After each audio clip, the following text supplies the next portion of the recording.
All right, let's go. Drive time Wednesday afternoon, 13 minutes past the hour, 2 o'clock. We had a random, like Truman Show, 2-minute crazy rainstorm downtown about 20 minutes ago. The sun is out now. It's warm today, but we are headed to some chilly temperatures and maybe some precipitation over the weekend. Happy Wednesday. Happy hump day, halfway through that work week and one day closer to the weekend. And as it is every single day, it's good to have you along for the ride. Spence Checketts behind the mic. Porter Larson producing the program today, booking a good show. We got a really good show. A lot going on. The NBA Combine continues to roll along. A.J. DeBonsa can jump very high. There you go. 42-inch vert for A.J. About 6'8" in without shoes on, which, again, is the dumbest thing that we do. You play basketball in shoes, measure them in shoes. His measurements are exactly like Paul George. Okay, if you do the comp thing, AJ is built exactly like Paul George. Darren Peterson, for comparison's sake, is built exactly like Devin Booker. Okay, so if you're looking for NBA comps as far as their measurables go, not necessarily their games, there you go. So, of course, we will talk NBA Combine. We'll talk NBA Draft. I don't know who Adam Finkelstein is. He sounds like a fake reporter to me. I have no idea who this person is. He's reporting that A.J. DeBonsa went on the record and said he wants to play in Utah. I don't think that's a surprise. A.J. has been here for, I think, almost 3 years now. His family joined him in Utah a couple of years ago. They live here. And look, this is the most compelling thing, in my opinion, about the storyline that is dominating news cycles around here with the Jazz grabbing number 2 is for the first time in the history of this organization, there's like this confluence of things that could be really, really beneficial, namely getting number 2 overall, but also have 2 of the top 3 prospects with ties to Utah. I used to joke with Gordon Monson on our old show when LeBron was peak LeBron that the only way we're ever going to get a superstar player in Salt Lake is to have somebody who's born here like LeBron was born in Cleveland. We used to pressure Britton Johnson and his wife to develop excellent NBA prospects. And now we're kind of in the space where things are coming together in a way that they just never have. So we'll get into that on the show today. Victor Wembanyama didn't appear to be frustrated by the ejection in Game 4, as Wemby with a historic stat line in Game 5. And the San Antonio Spurs were able to beat the Minnesota Timberwolves to take a 3-2 series lead.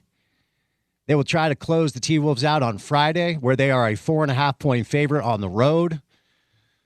Tonight, it's the Pistons and the Cavs. That series is deadlocked to 2 games apiece.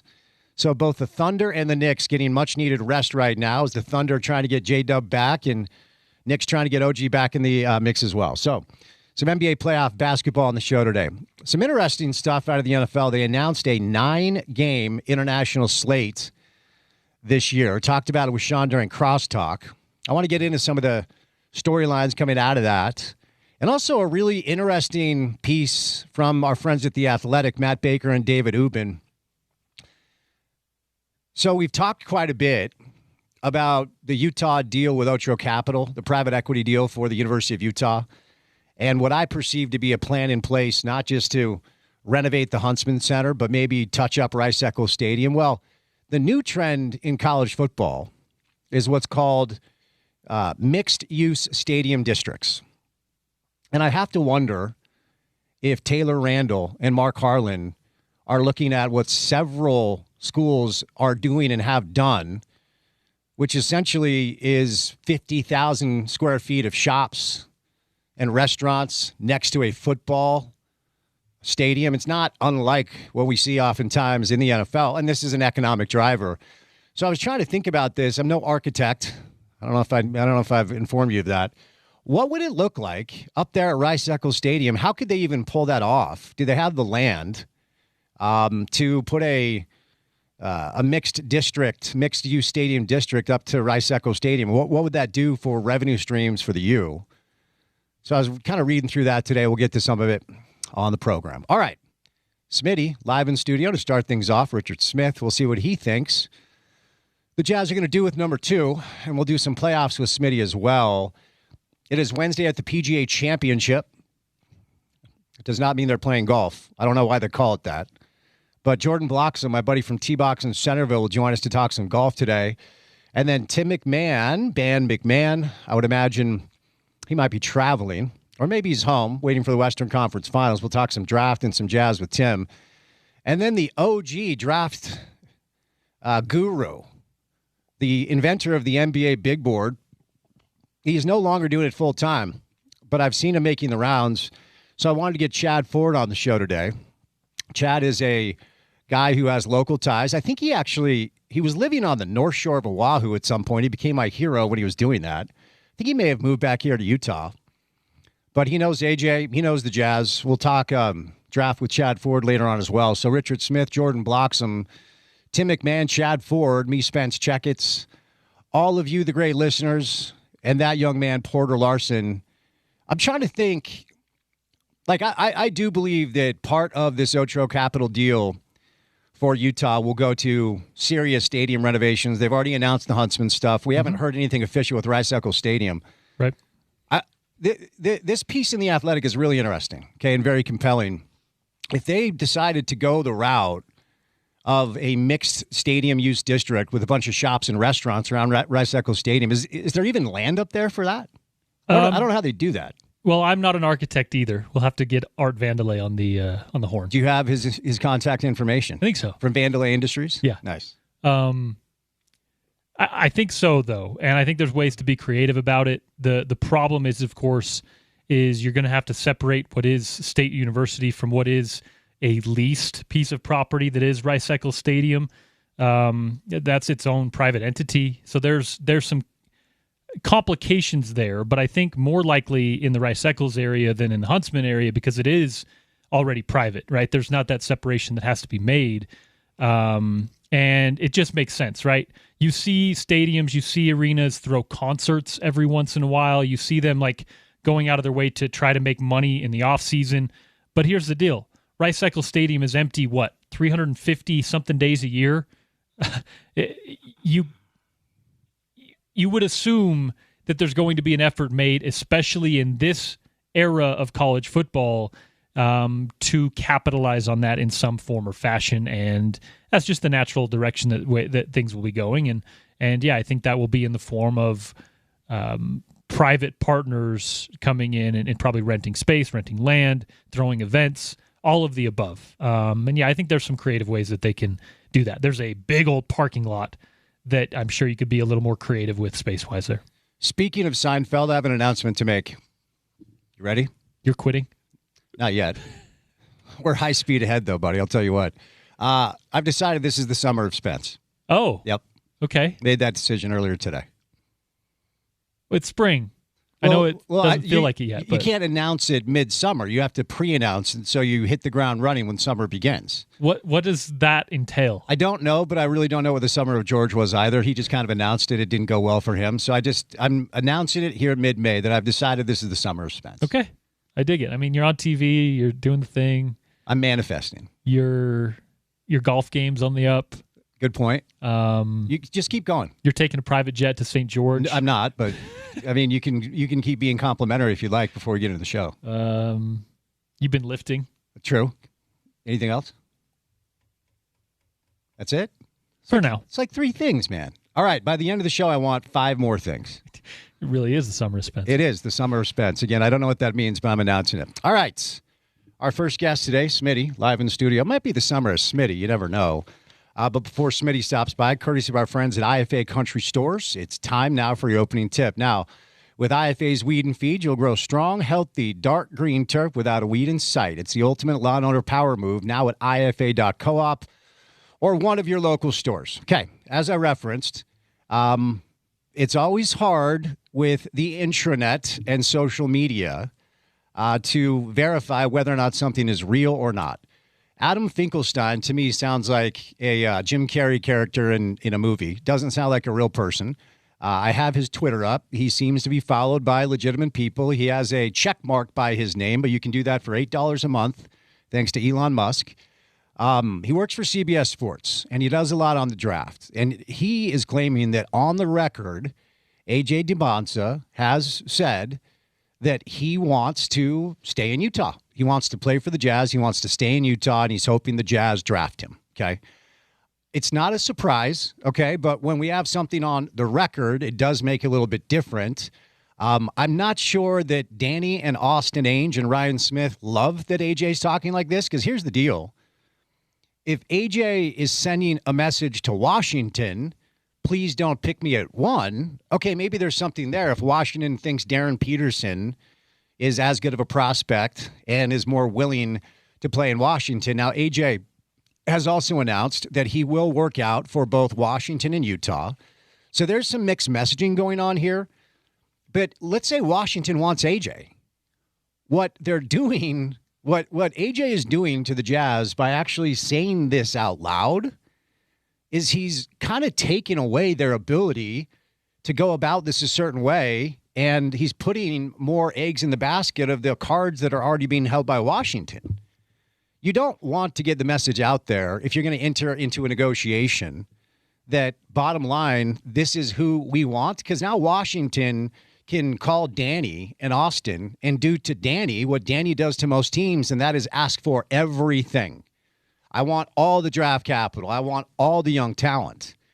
It just kind of takes away any of the leverage that the Jazz could have in these negotiations. So, again, I don't fully know exactly the context of this entire thing. I've read it just about 30 minutes ago with this Adam Finkelstein person who has the reports. And he is saying that A.J. DeBonsa is on record that he wants to play for the Jazz. He wants to stay in Utah. So this kind of corroborates a lot of the rumors that have been out there for a while about the relationship between A.J. DeBonsa and Ryan Smith, and the reports that Ryan was instrumental of getting A.J. out here to play his last year of high school ball, then getting A.J. to Brigham Young, and the desire to have A.J. stay in Utah. So as I referenced earlier, this draft cycle, the reason the intrigue is as high as it is for the first time in the history of our pro basketball team, things are coming together in a way that could make the next generation of Jazz basketball very exciting. Now, is that a guarantee? Of course it's not, because so many things have to fall into place for things to work out in this league. Best laid plans aside, players get hurt, players get paid, and they decide they don't want to work anymore. There, so many things could get in the way of any roster construction project in the NBA. That's why you have to be so diligent about not just getting the right players, but getting the right people that fit the ethos of your organization. They're willing to work every day, willing to be part of a group, willing to be coached, willing to be a good teammate, willing to do the right things off the floor. And if you can get a group like that with as much talent as you possibly can and then let it bake over time, compound interest will take over after a few years, and maybe you've got something special. But we've never had this situation where the Jazz have such a valuable asset with the number 2 pick in the draft and 2 of the top 3 prospects with ties to Utah. It has literally never happened, and we've been waiting for it for a generation, quite frankly. I referenced this earlier. My old radio partner, Gordon Monson, and I used to joke when LeBron was in Cleveland and they were either winning championships or going to the finals. We used to joke, like, because Cleveland is not a market that NBA players really want to go to. So if you've ever been to Cleveland, give me Salt Lake. I'll leave it there. All due respect to anyone here who's from Cleveland. I think Salt Lake's a much more appealing market and a much better place to live for a lot of different reasons. But LeBron's born there. He's got ties there. So he's born there, high school. Cleveland lucks into the number 1 pick in the draft, and they're able to get LeBron. Now, of course, LeBron did leave. As I've often said, people overthought that.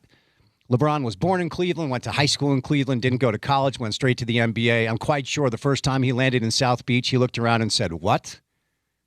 People live like this? Okay, I wouldn't mind experiencing this life for a minute." And he did leave eventually. He did go back and win a championship. But you get the point.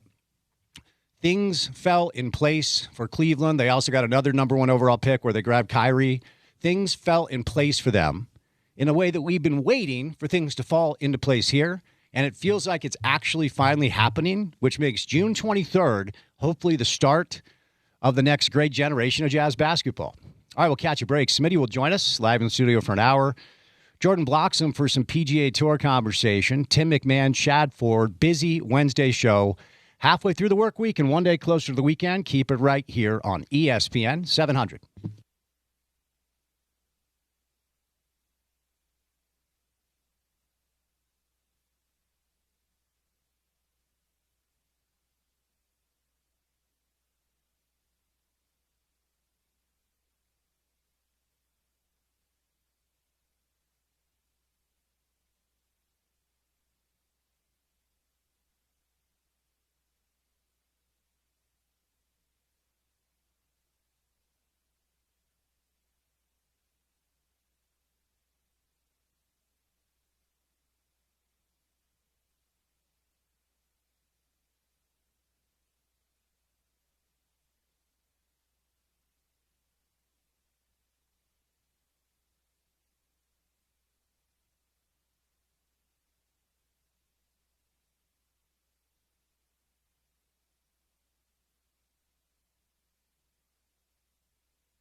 For the next hour of your life, prepare to be educated, entertained, illuminated, enlightened.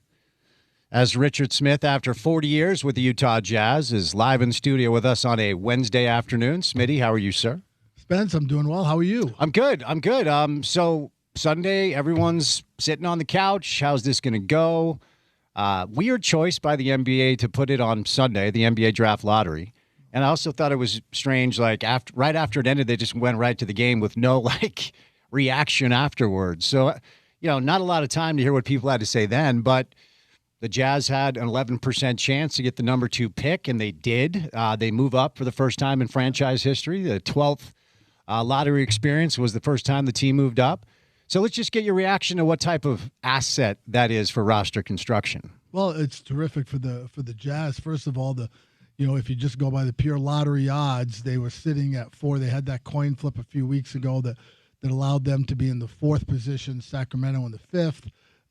Going into the lottery, and then they in essence moved up from 4 to 2. So that's a big win right there. So now you're looking at the guys that everybody's talking about, that so-called top tier guys. But I'll caution you, Spence, and all of our listeners. That doesn't mean that they're locked into one. Maybe going to try to get up to locked into 2. Maybe try to get up to 1 if that's what they're indeed thinking of doing. But it just means that this is your starting point at 2. You don't just lock in, if you're the Jazz, on the first couple guys you think are going to are the top guys in the draft and forget about everybody else in the draft. You have to do your methodical homework. You have to go through everything in the draft. You have to have all your ducks laid out, because you have no idea or what is going to happen on draft day. There may be talks in the days and weeks leading up to the draft about movement. Certainly the Jazz at the moment, there a lot of talk about them maybe trying to move from 2 to 1, but there's also there could be, and I'm not suggesting that I've heard anything of this nature at the moment, but there's always the possibility that they could be moving back, that they could be trying to multiply their assets if they like some guys who are in the draft that they think could help them long term. There could be discussions about juggling those positions and trying to do something with different teams to reposition themselves. So you have to do all of your homework, Spencer. The analogy we always used to use in our sessions was that there's going to be an exam on Friday, and you can't just read the cliff notes about the course and then expect to be able to pass the exam on Friday. You have to read the whole book cover to cover, because you don't know what the professor is going to ask you. And that's exactly what happens in the draft. The Jazz could get an offer where, they could turn that number 2 pick into 3 players that they like, 3 valuable players. So you just don't know. So you have to do all that stuff leading up, and then make sure you've got all those boxes checked, just in case something comes up that you want to be able to react to in a positive way and not get caught short. So I often say that if you want to know what's going on with the team and your only outlet is through media members, the most likely area to get the truth are local beat writers that are around the team, or local people that are covering the team, as opposed to national people that just say things, right? And certainly the modern media ecosystem features Stephen A. Smith saying things that he has no idea about just to get a reaction, and all of these debate shows. Like, I'm sure their pre-show meeting is like, all right, what's the most bombastic thing we can say, whether or not it's true, and can you say it with authority so people believe that you actually are thinking that? Yeah. Okay? Yeah. So as a result of the Jazz getting number 2, there's a lot of national attention on them. And I've heard, I don't know, between 10 and 15 people talk about this conspiracy theory that Ryan Smith has been trying to get A.J. DeBoncer to the Jazz since he was like a teenager.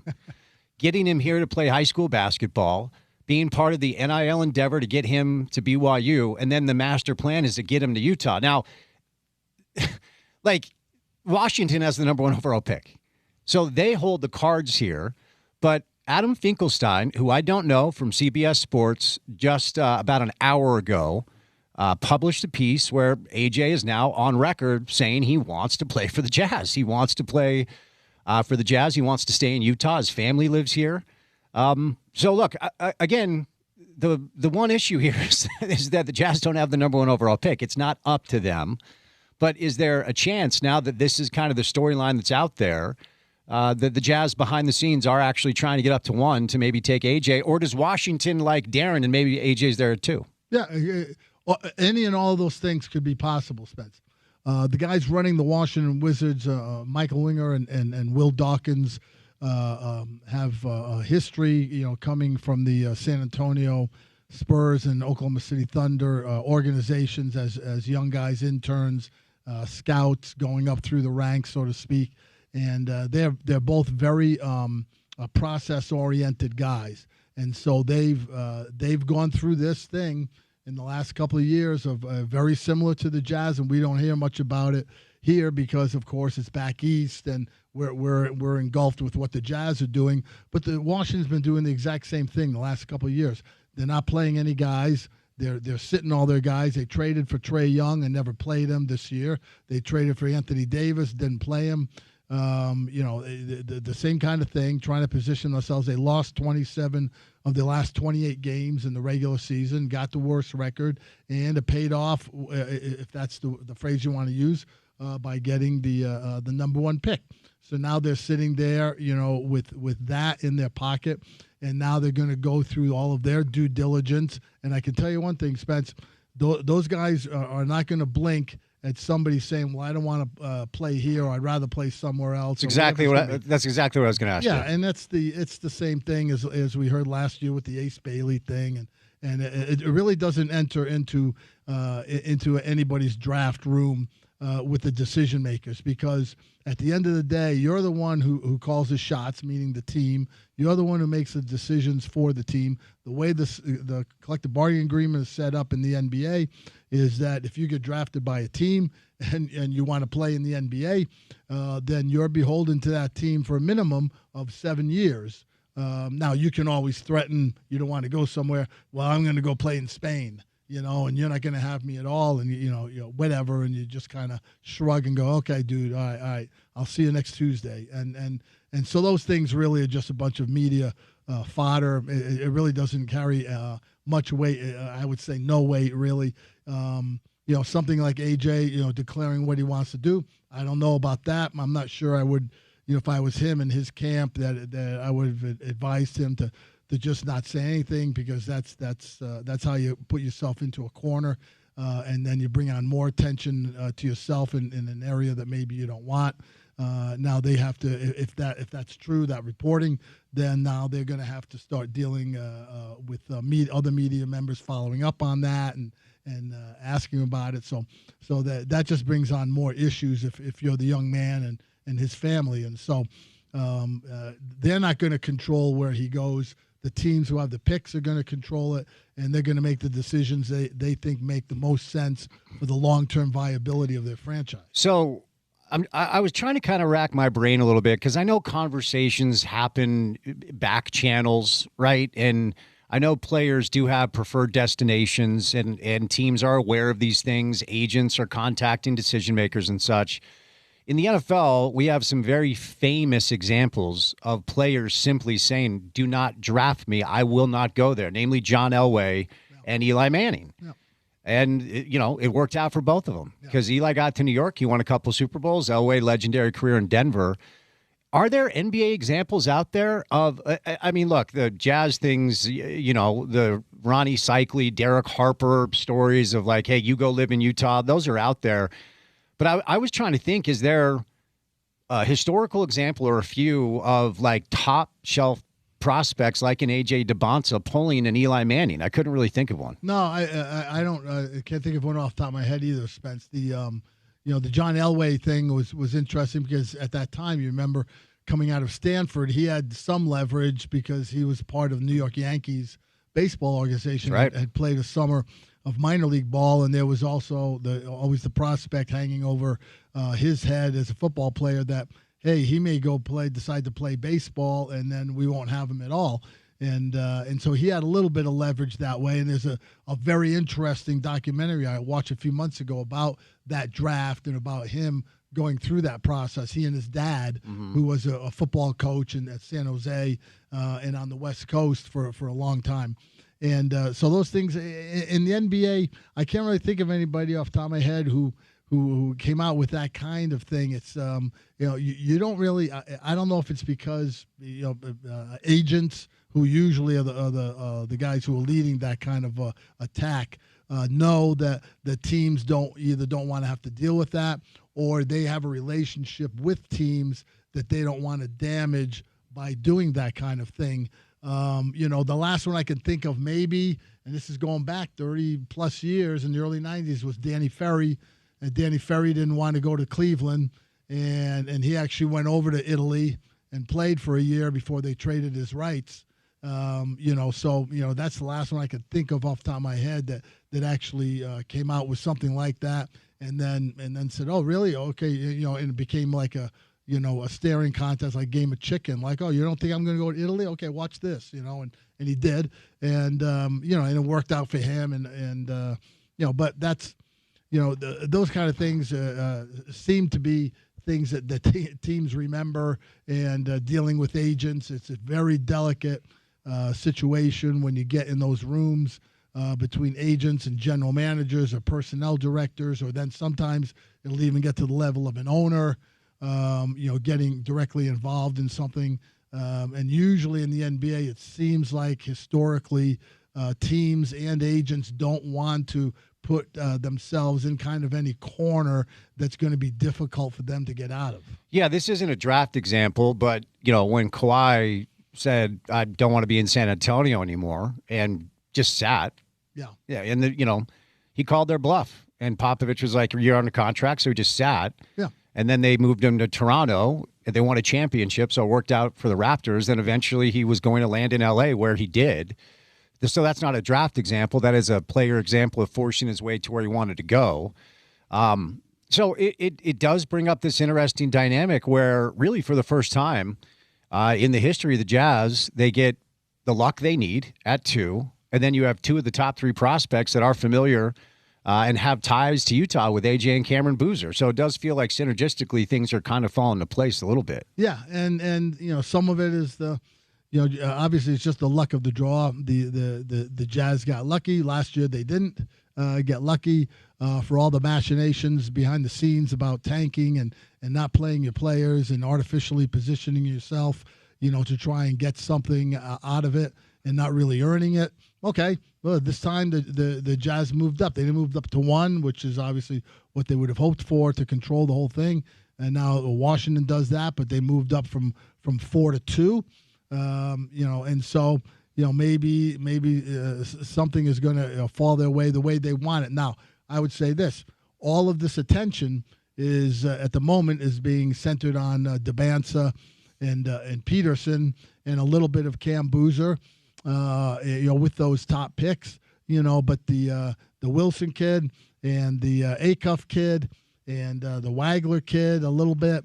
There are some good players, I think, who are going to have good NBA careers, who, again, that's why I mentioned earlier, Spence, don't count out the whole thing where you're making sure you don't miss any stone, and you turn them all over, and you find something that you like, and you can turn an asset into maybe 2 or more that would seem to fit your team.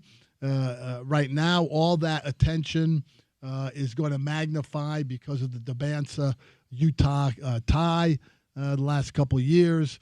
I think it's all going to be overblown. I think it's the more the days go on, the more they're going to talk about it, the bigger it's going to become. To me, it's really silliness. It really doesn't have any effect on what you're trying to do business-wise. You're just trying to make the best decision for your team to try and enhance your team's ability to compete going forward. If they determine that's Debansa, then they're going to try and do what they can reasonably do to try and put themselves in position to be able to get him. If they like Peterson, they're going to do the same thing with him. They may be in their draft room and looking at it and go, hey, that's the guy. We want somebody else. And that's really the guy nobody's talking about. I don't know that.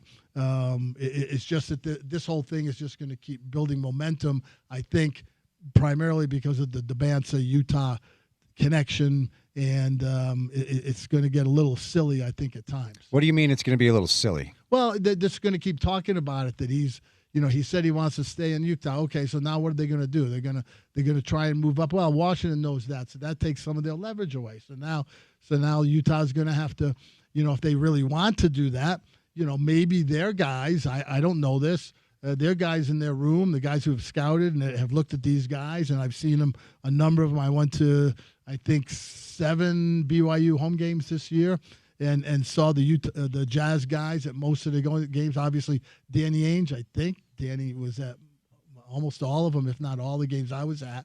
So he knows who the kid is, and they obviously know him backward and forward, and they know his family and all that. And, they may determine, I don't know this, Spence, that maybe the Peterson kid is going to be a better NBA prospect. I don't know that. And so all this talk may be something that's a lot of noise that's not coming from the Jazz.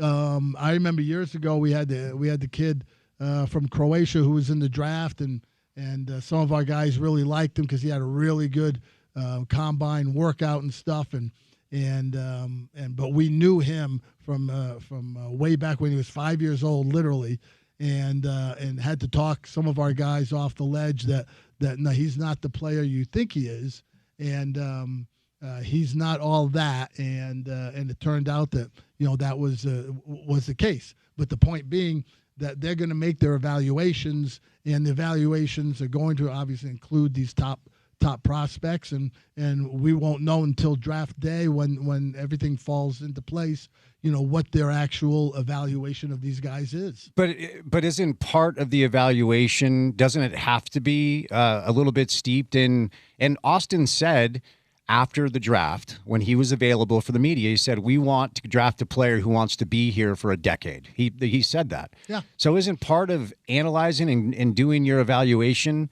whether or not you think you do have a long-term piece over whether or not you may have only a 7-year piece? Well, you can't control any of that, Spence. So, we can have all those discussions we want. Kid can want to come here, blah, blah, blah. And things can change, too. Yeah, and they get him, and he's here a year, and he goes, well, I don't know what this coach is doing, but he's not running me the way that I should be used. And then by the third year, he's not getting along with some of his teammates who don't like him, or he's getting too much attention, or they're not getting the ball enough, or everybody's loving on him and they're not loving on me, and all these human things that come into it, Spence. All those things can change during the course of whatever your tenure is, plus or minus, right? That's why, sometimes I think that the things with the reason they supposedly moved on from the Mitchell Gobert era was because they were afraid that Donovan Mitchell was gonna leave eventually. And though that's your job in that position, is to keep the team together and to figure out how to make it work. That's a major part of the job. Not just the coaching staff who are with them every day on the ground running, but also the front office and even the ownership. And those things can change. They can change on anything. You have no idea what's going to come. You nurture it, you work it, you try and do the things that make sense from a perspective of your basketball and your organization, and you make decisions based on the information you have at the time. You can't project down the road 4 years from now, 6 years from now. The kid wants to be here, so we can have him for 10 years. Really? Oh, really? Okay. That rarely works in that direction of what you would hope it would work for you. You've got to make decisions that make sense at the time you're making the decisions with all the information that you can gather. Yeah, and, not only could things change, things always seem to change. I'm thinking D-Will. You referenced Donovan. We just talked about Kawhi. Well, what about just in this last year? All the pre-draft stuff was the noise about what? Ace Bailey has said he doesn't want to go somewhere. Right. No one has said where the somewhere was, but everybody supposed that it was Utah he doesn't want to go to.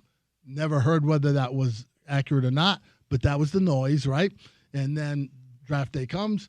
Boom, boom, boom. The Jazz take Ace Bailey. Here we are a year later. Supposedly, Ace Bailey's doing great. He likes it here. He likes the coaches. He's about boom. Those things always work themselves out the way they're supposed to, Spence. So you really have to make the decision at the time you're making it based on all the info you have at that moment in time and what you feel makes the most sense for your organization.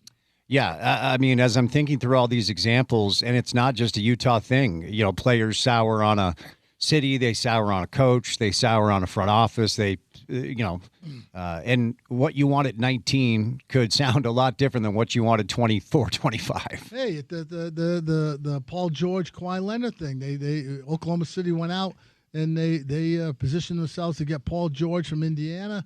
He wanted to go there. Yeah, nice young team. Okay, a year later, hey, I think I changed my mind. I want to go to L.A. now. Yeah, and I mean, so there's so many examples of that.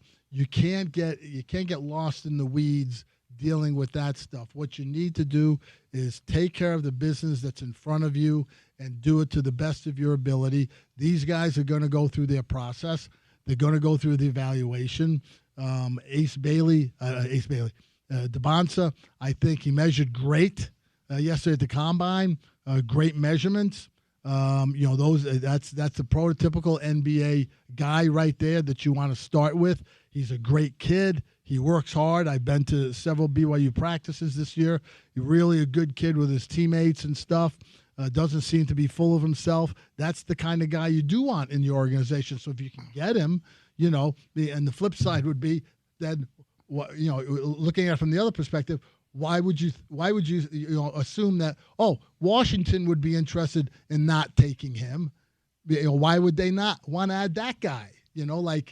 So you have to look at it from the other perspective as well. He would be a perfect fit for them, as you would for the Jazz.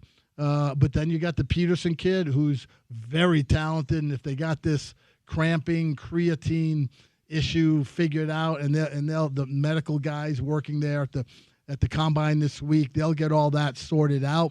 And if that's indeed the case and everybody feels comfortable with that, that kid is a real player. Like he's a real guy. So you can do a lot worse than getting him on your team and having him play both a 1 and 2 position in the NBA. He's exactly the kind of lead guard that any team wants, that wants to compete when you're talking about how the NBA is played today with all of its spacing and needing quick guys and guys who can not only shoot like he can, but guys who can put on the floor and create and get to the basket. That, to me, is the interesting debate. Like if you're going to just single out those two guys, like which guy do you think is going to have the most impact on your ability to be consistently in games and win night in and night out? There's no movement. Would you just take whoever Washington doesn't out of those two? Yes. Yeah, so would I. Yeah, so would I. Yeah. I mean, and you can talk about some other guys that you like, but those guys, if they get that thing with Peterson and the cramping thing figured out, if that's going to be done and put away, then those guys are real guys. Cam Boozer's a real guy. I love Cam Boozer. I love his game. I love his temperament. I love everything he brings culturally in terms of the kind of person he is. The Peterson kid is the one of that group. I don't know him of him very well to know what kind of mindset he has, what kind of worker he is on the practice floor, how he gets along with his teammates, all that stuff. Those guys, the Jazz guys, will flush out if they haven't already done that and find out what kind of kid he is. I know the DeBansa kid is a great kid and a team type guy. I know Cam Boozer is a great kid and a team type guy. So you can't go wrong culturally adding either one of those guys to your mix in terms of trying to provide leadership and the ability to affect winning night in and night out. So it's a good problem for the Jazz to be in the middle of. Yeah. Before we catch a break, I've said this line a number of times this week. From a scouting perspective, college tape is additive, but it's not the entire story. At what point do you kind of start to get a sense, because people have been talking about this class since they were freshmen in high school with AAU basketball and summer tournaments, and now all these high school games are televised. Once upon a time, without the ability to watch all of the YouTube tape, everything they have at your disposal, or the games that are on TV, you were flying to different cities. And also, once upon a time, they weren't playing against each other because we didn't have the circuits that we have now. And when you look at the overall scope of the tape, Darren was thought to be the guy up until this year. So when it comes to the overall sample size, at what point do you start to watch the tape, start to finish, as far as the 1 year in college, what would you add to that as far as the data that we have? Yeah, you're trying to just discern, from his situation, the games he played, the games he did not have problems, with his cramping or with his, injury / illness issues, whatever those were. He was really effective. I mean, he was scoring 18, 20, 22 points in a half. And then like in the game against BYU, he didn't play in the second half, but he was tearing it up. He was on his way to a 30-plus point game against BYU. He's the college tape you're going to use. You're going to watch the stuff that he did against the other top level teams that they played. You're going to watch how he played. You're going to watch all the stuff, Spence, not just when he's on the ball and creating and scoring, attacking guys off the dribble. You're going to look at the stuff he does off the ball. Is he active? Is he screening for guys? Is he spacing? Is he moving? Is he just stagnant on the weak side and not really involved in the play because he doesn't have the ball? How does he react defensively? Does he fight through screens? Does he see stuff ahead of time? Does he really contest with guys? All those things are the things you're evaluating when the guy's at his full strength, because everybody always has the belief that whatever the guy's so-called shortcomings or issues are, we're the team that can fix those. We have guys in place to take care of those. We can get him better, whether it's skill-wise or whether it's an injury or health approach. We got guys who can do that. Every team believes that. So you're going to look at all the so-called effective games that he was in, where he was playing major minutes and it was in the main flow of the game, and then you're going to have your judgment off of that. A lot of those guys had already seen him at the high school level the year before in EYBL and the AAU summer circuit and the McDonald's game and the Nike Hoop Summit and all those other contests where they're up against other high level kids. And they already know who he is. They just want to clean up what this health issue is with him before they move on with how they're going to arrive at their decision-making process. All right, we'll catch a break. One more segment with Smitty coming up. A lot of NBA news, some sad NBA news to get to as well. The NBA community lost a couple of players far too young yesterday, one with a little bit of a tie to the Utah Jazz. We'll get to that. Jordan Bloxham will join us from T-Box. We've got the PGA Championship coming up this weekend. Tim McMahon from ESPN, then Chad Ford, our old buddy, who used to analyze draft prospects pretty consistently. So a lot to do Wednesday show. Keep it here on ESPN 700.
It's an old saying in radio when you got a guest in studio.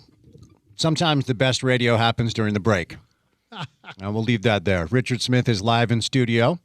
Spent 40 years with the Utah Jazz front office. Of course, Lady Luck shines on the Jazz. They grabbed the number 2 overall pick, and we are inching closer and closer to June 23rd when we'll find out who the newest member of the Utah Jazz is. Smitty, give me a thought before we get back to some of the draft stuff and playoff stuff. Jason Collins, first NBA player who announced he was openly gay, has died of brain cancer. 47 years old. You had his brother. That's a tough deal, man. He was diagnosed with stage 4 glioblastoma, one of the deadliest forms of cancer, last year. He went to Singapore in the winter to receive some treatment. It was effective enough to allow him to return home, attend NBA All-Star Weekend, and then go to a game at his alma mater. Cancer came back, and he died in his L.A. home this last week. I did not know him, but, of course, too young and very sad.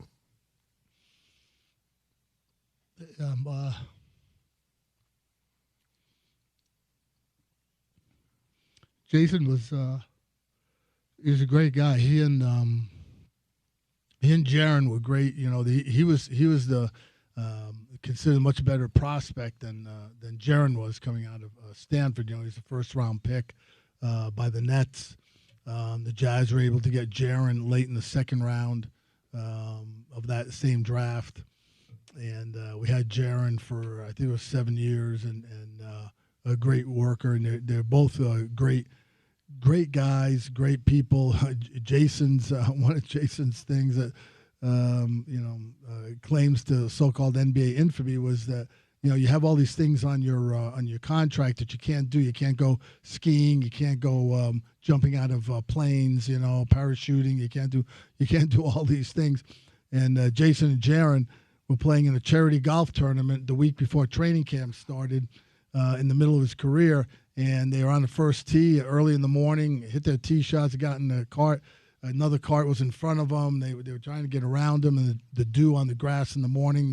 They spun the cart around to get around this other one, and the cart slipped off the little side of the tee box hill and started going sideways. And Jason jumped out of the cart to keep the cart from falling on top of him. Ended up breaking his leg and missed like the first couple months of the season. Wow! And they had to call the Nets front office and go, well, I broke my leg. What were you doing? You were skiing? You were jumping out of the pool? What were you doing? I just teed off on the first. What? You were golfing? And whatever. And so that, but he was a nice man and went through a lot. In admitting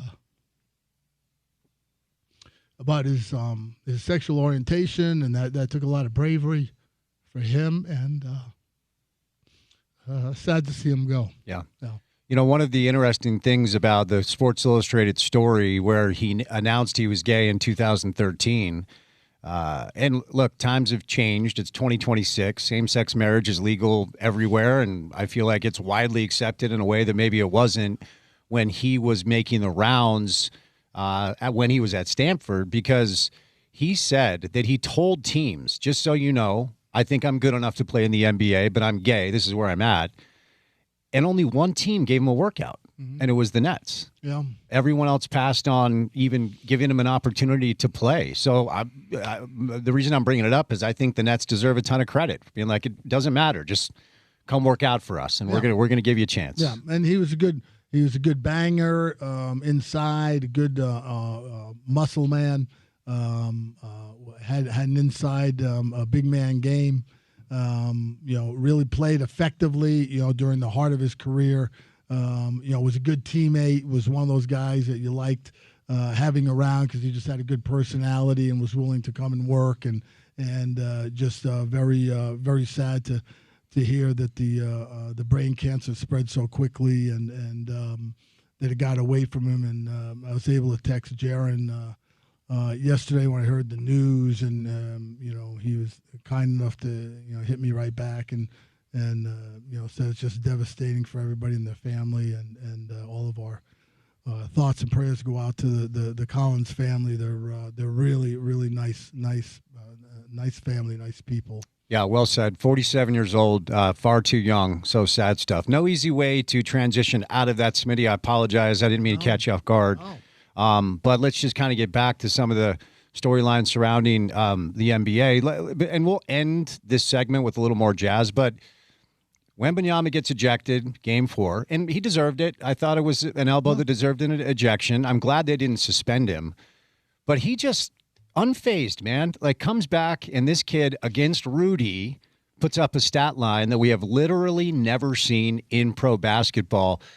I don't know what else to ask you about him other than, like, do you just continue to shake your head and say this kid is clearly the next thing in the league? Yeah, well, he's exactly that. And if you watch the first half of that game, every time he touched the ball, he was going to make something happen. And he had a couple plays, Spence, that are reserved for top level 6'4" guards. Handling the ball, putting it between his legs, spin move, going up with the opposite hand, all this stuff. And he's a 7'3", 7'4" guy, and he has all the skill level.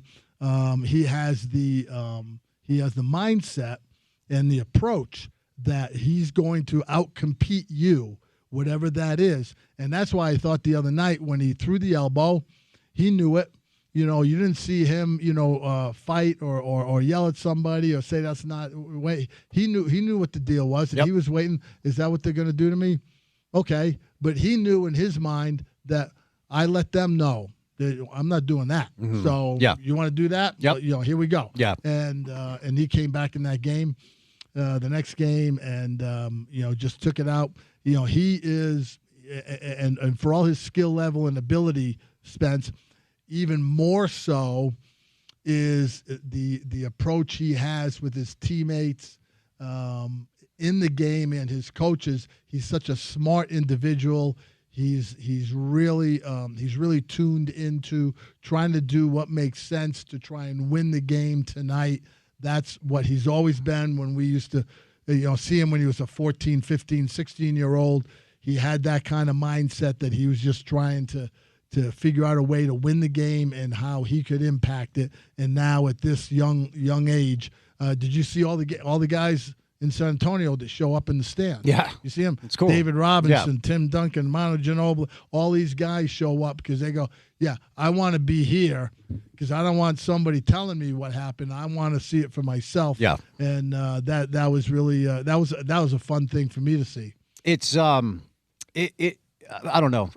It's fun when you feel like you're watching the beginning of what could be historic. Yeah, no, if he stays healthy, yep, and he doesn't blow a knee out or something goofy happens, along the way, Spence, look at him right now. He's doing things that you go right down the list. Wilt couldn't do it. Bill Russell couldn't do it. Bill Walton couldn't do it. Shaq couldn't do it. Who else? Tim Duncan couldn't do it. David Robinson. All these guys who are Hall of Fame guys in their own right and really affected winning all the time. This kid is on a different level in terms of his skill level and what he can do.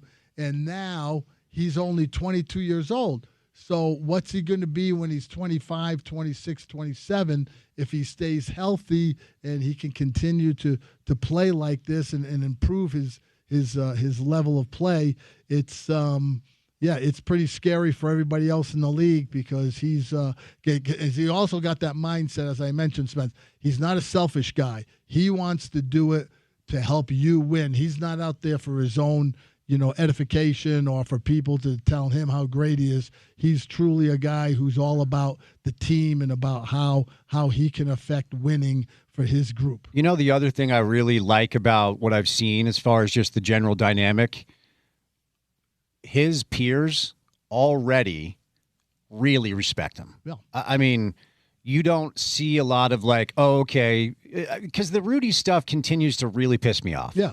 And a lot of people are like, well, he's French. And like, well, so is Victor. Like, it's not because he's French. Victor's French as well. I've always believed, like, there are players that feel like Rudy's overrated because he's not awesome on offense in every little area. He can't dribble. He can't shoot it from three. He affects winning. We both saw it forever. So the Rudy stuff continues to really irritate me. But putting that aside, Wembanyama is summarily respected. Like even Ant after the game last night was like, we can't do anything with him. Yeah. You know, I feel like his peers already really have a high level of respect for him. Yeah, and you know what it is, Spence? It's not just about his talent and his skill level, but I think other players also see how he is with his teammates. You know, they see how he interacts with them, that he not only provides leadership, but he takes counsel from his teammates who have a suggestion, hey, do this, you know, on the next play or something. You see him nodding his head and agreeing, or you see him come over to the bench and asking somebody a question, or he's smiling with guys while he's on the bench and he's interacting with them. You know, that all of that adds to the level of leadership that someone brings to the table. And then when you layer that on top of his skill level and talent, and what he's doing on the floor when he's out there, you know, he's hard to be a guy to root against. You know, like unless he's playing your team, and your team is trying to win the game, you find yourself as a fan going, man, this guy, I'm enjoying watching this. I wonder what he's going to do the next time he comes down on the floor, because he's been working on that kind of stuff. You know, pull up three, between the legs, you know, jab step back. He's been working on that since he was a teenager. You know, even when his coaches would tell him, hey, you know, we want you to go inside. He'd go, well, yeah, I'll go inside, but I got this other stuff too, and that's the way I want to play. And his coaches, you know, to their credit, in France, you know, would let him go off and do that kind of stuff, and he's shown that he's been able to grow into an all-around game like that we haven't seen before from somebody that size. So because you're always good to remind us anything can happen, we'll wait till next week to preview OKC San Antonio. Because there's a Game 6 in Minnesota, and they're a sprained ankle away from a Game 7, right? Anything could happen. So another elbow? Yeah. We'll put that aside. But Cavs Pistons, deadlocked at 2 now. And I'm watching the other night, and I'm just, you know, because we've all seen Donovan have explosive moments in the playoffs. He did it for you guys. He's done it in Cleveland. I'm watching the first half. I'm like, what's up with him? Mm-hmm. Just like not engaged. I only took like 5 or 6 shots, only had 4 points. And then that third quarter, man, you're just reminded of like when that kid is dialed in, what he can do. Second half, 39 for Donovan, ties an NBA record. What'd you make of that? Yeah, well, I was watching it, and he came on that second half, and you thought, okay, he's going to try and get something going. You didn't know he was going to get that going, but you know, again, he's got that in his game. He felt like he had to try and put his impact and imprint early in the third quarter because of the first half that he had, and then he just got on a roll and got on a heater, as we say. And had it going, and his teammates knew he had it going, and you know, it was a great thing to watch for them. Now you're going to see, you know, the game in Detroit tonight. It's going to be a pivotal Game 5. It's going to be on the road if you're Cleveland, and so they're going to have to come up with another special effort, whether it's by him or by James Harden. You know, one of those guys to me has to, again, you know, come to the table and bring something where he can show up and they can get something done on the road, because Detroit is going to be extremely tough at home, you know, in this situation. I'm expecting a really good game. I think it's going to be hotly contested. I think there could be a few technicals along the way, because guys are going to be pushing and shoving, and there's going to be some grabbing, and everybody's going to feel the heightened awareness of how you're getting closer to the end of the series, and those things start getting magnified, and so that's when you usually see the cream rise to the top. Or, Spence, as we've seen over the years in different playoff situations, some guy comes off the bench, a Sam Merrill comes off the bench and drills 6 threes or something, and because they're leaving him open because they're concentrating on the other guys, and somebody like that takes advantage of a situation and helps propel his team you know, over the top. And so that's what makes this exciting, and this is a really fun series to watch so far. So both Oklahoma City and the Knicks get a little rest. Yeah. OKC's trying to get J-Dub back, and the Knicks are trying to get OG back.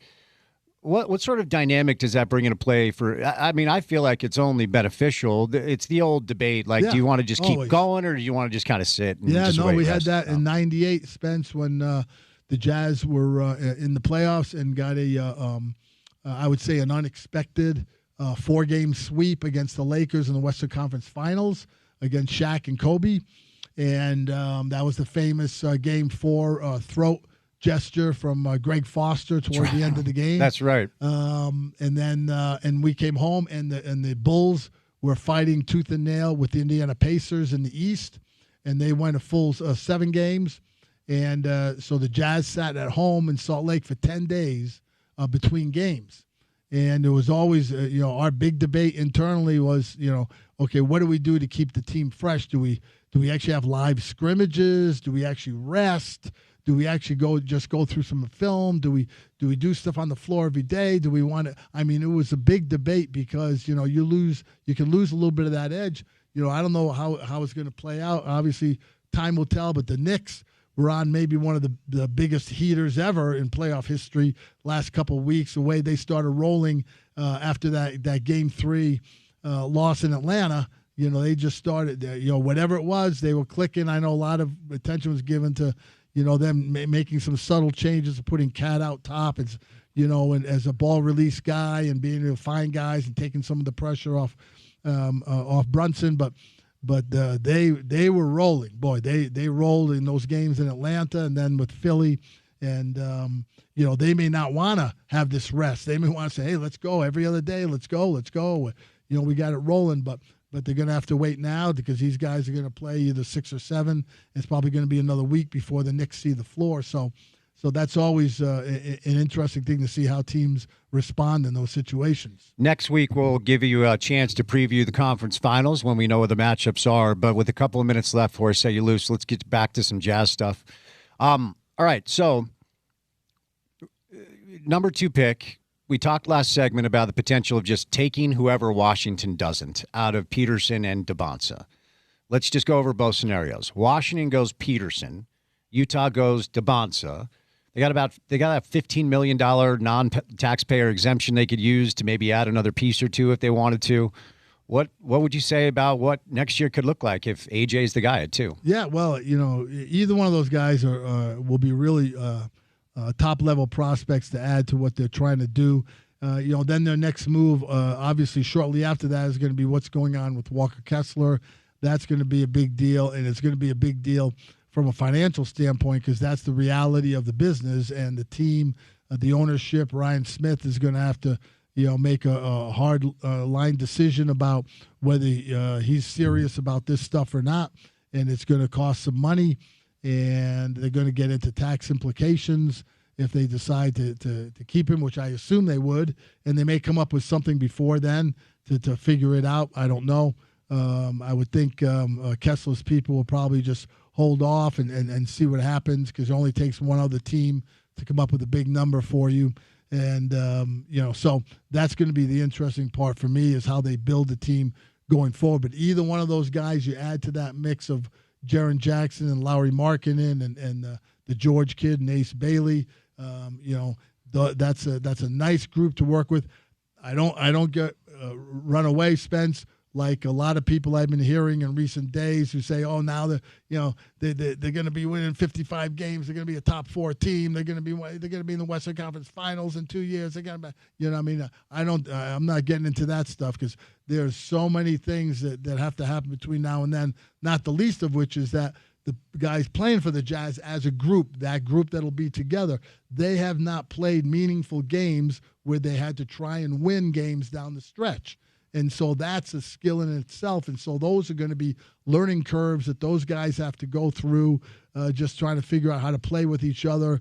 But it certainly makes them an exciting and interesting team to watch and an exciting team to kind of follow now to see what kind of progression they can make going forward and how slowly or how quickly their development takes place by adding another key guy through the draft this year. Yeah, I try to live in the real world, and I don't cash checks from Smith Entertainment Group. So I'm more of like what the Blazers or the Hornets did this year. 42 to 44 play in. I feel like that would be a good step forward. Yeah, and Spence, you got to also take the reality of looking at the standings from this year and project what you think other teams are going to be doing. And there's a lot of good teams in the West that aren't going anywhere. So if you think your team is just going to make some miraculous leap, from 14 to 4 or whatever it would be, you got to factor in all those other teams and what they're doing to not only maintain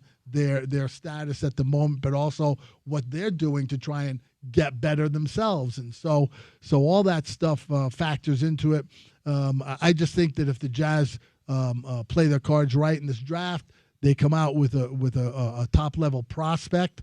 Then they're going to have another young guy to add to what they've already got, and it just makes them an interesting team going into next year. And because now you assume, Spence, that okay, now next year we're going to be trying to win every game we step on the floor to play.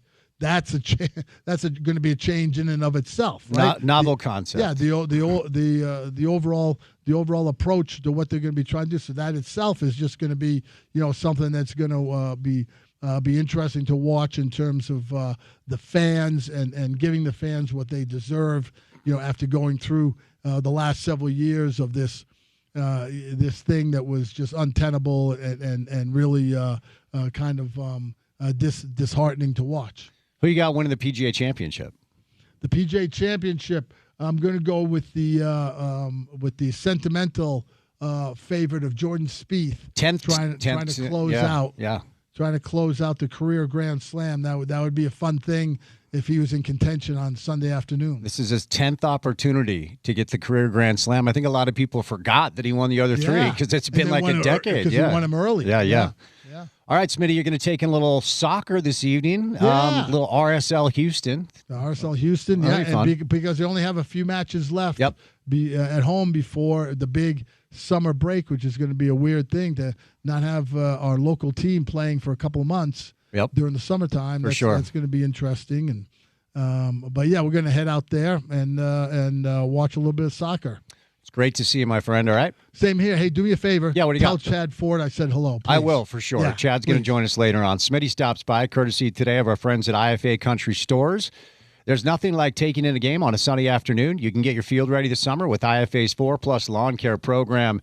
It's a blend especially formulated for Utah soils. You get healthy, lush, dark green grass this summer by making your power move today at IFA. All right, we'll catch a break. Speaking of the PGA Championship, Jordan Bloxham is going to join us coming up. My buddy from T-Box in Centerville, Tim McMahon and Chad Ford in the 4 o'clock hour. Move to the final hour of the show and say goodnight at 6 right here on ESPN 700.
We are going to send you to play a little golf coming up with the ESPN 700 Festival of Tees.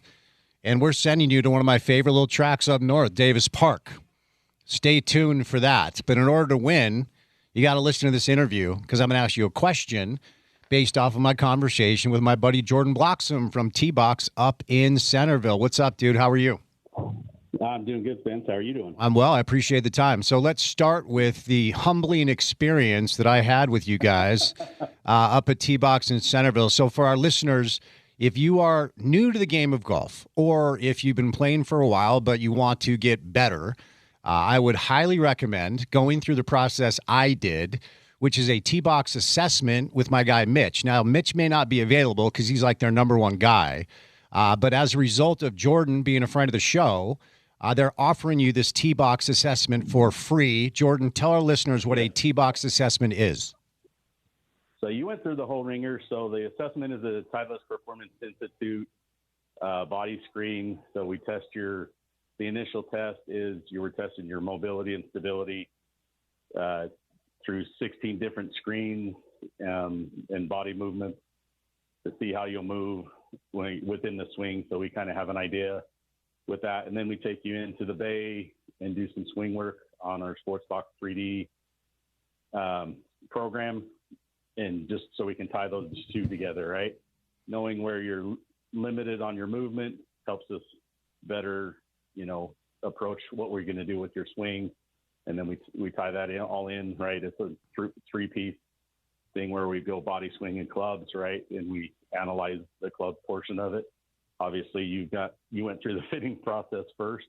So, but just knowing that that's still in the process of there, where we take you through the TPI screen to check, how your body's moving into the swing, to see how you're swinging and what limitations kind of show up because of how your body moves, and then into that club piece to see if your clubs are the right fit for you.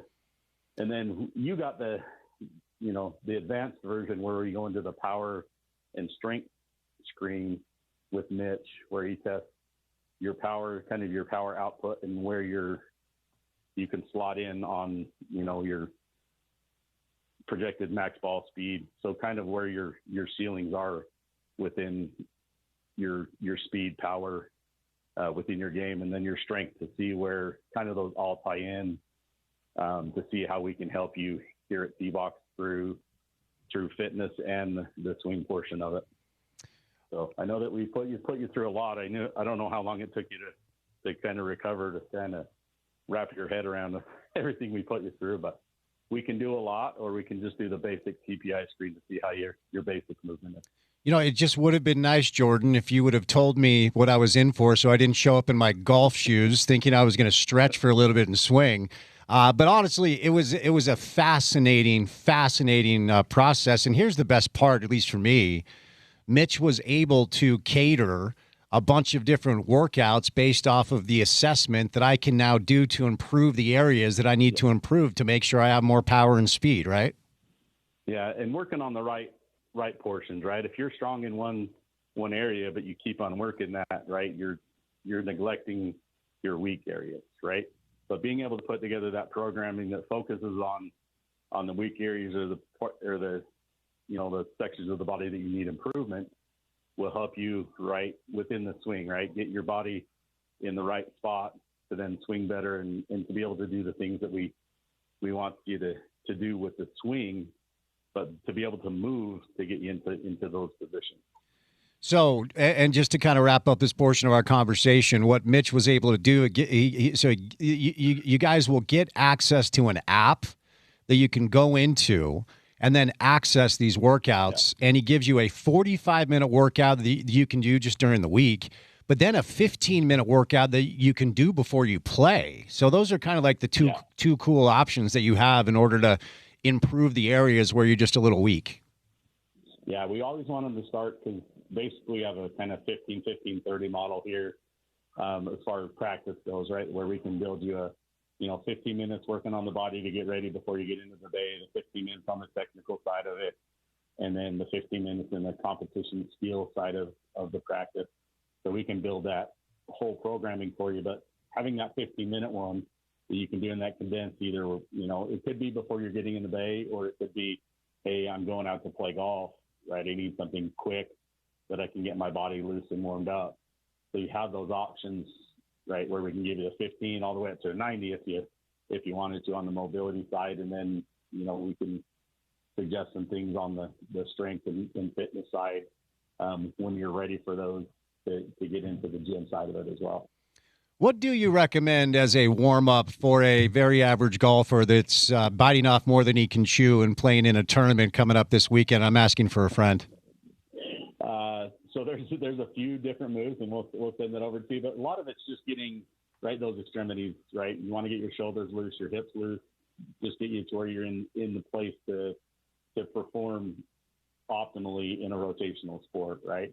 So there's some things that we can diagnose, and once you go through the TPI screen, it'll be a 15-minute one that you can do right before you go out, right? It probably takes 10 to 15 minutes of warm up, and it's actually targeted at where you're the most limited within your mobility there. But there are some things, if you're like, okay, I need 5 minutes, right? We've got some pelvic tilt moves you can do, stork, where you're kind of letting that hip open and close in a couple of different directions, and just some pelvic twist moves, and then some things to get your back, your thoracic spine moving within that. So there's about 5 movements that we like to call the med, which is the minimum effective dose that we can prescribe to you too right before you go out.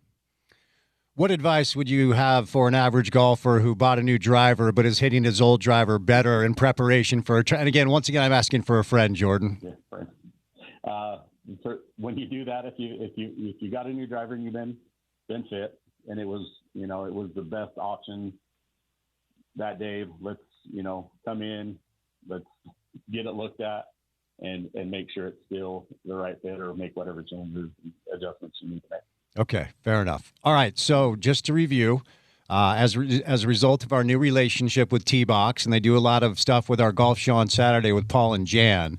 Again, if you guys are new to this, or if you've been playing for a while and you've hit a wall and you want to get better, our friends at T-Box in Centerville are offering you a free box assessment. I would so highly recommend this. And again, it's free. 801-215-9168. That's 801-215-9168.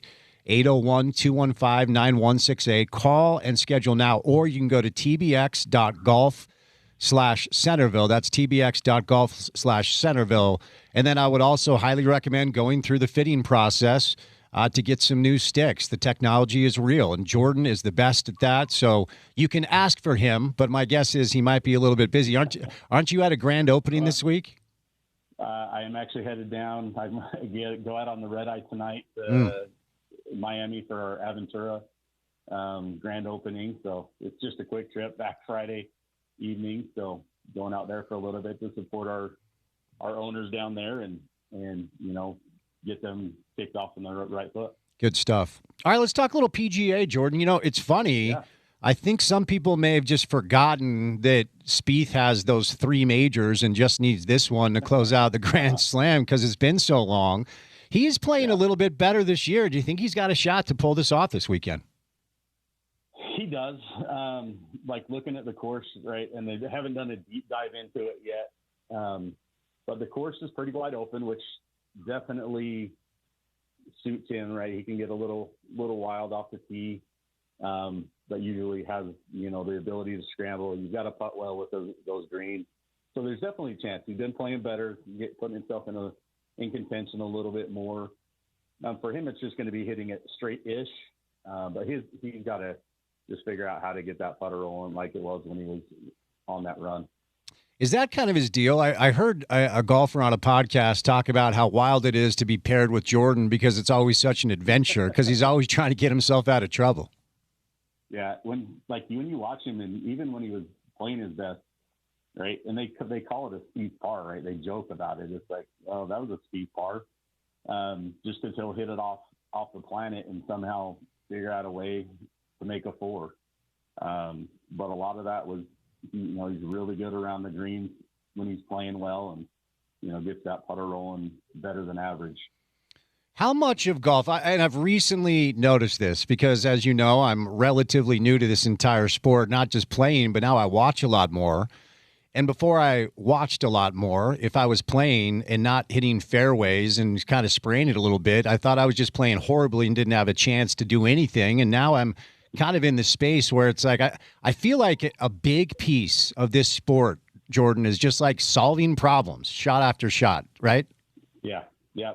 Each shot is its own separate problem, right? And I was actually out playing with a buddy of mine, and he's talking on the green. He's like, "Well, I don't ever this. I feel like I'm getting everything right. I just don't make any putts." And so I just had him talk me through it. I'm like, "What do you see? Right? What's the speed?" And he talked it through, and he made that putt. But then he was like, "Oh, that makes sense." So he started like doing that on the regular basis. You have to commit to it, right? But you have to figure it out. We were actually just talking about it.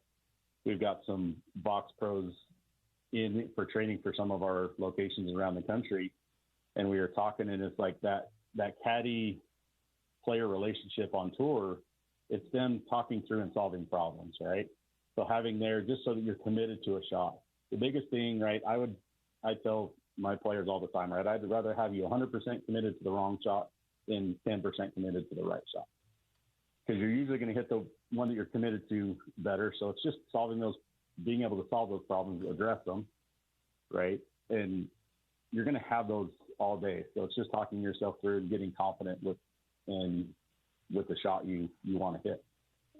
Yeah, it's interesting. The average PGA Tour professional fairways hit is like 59%.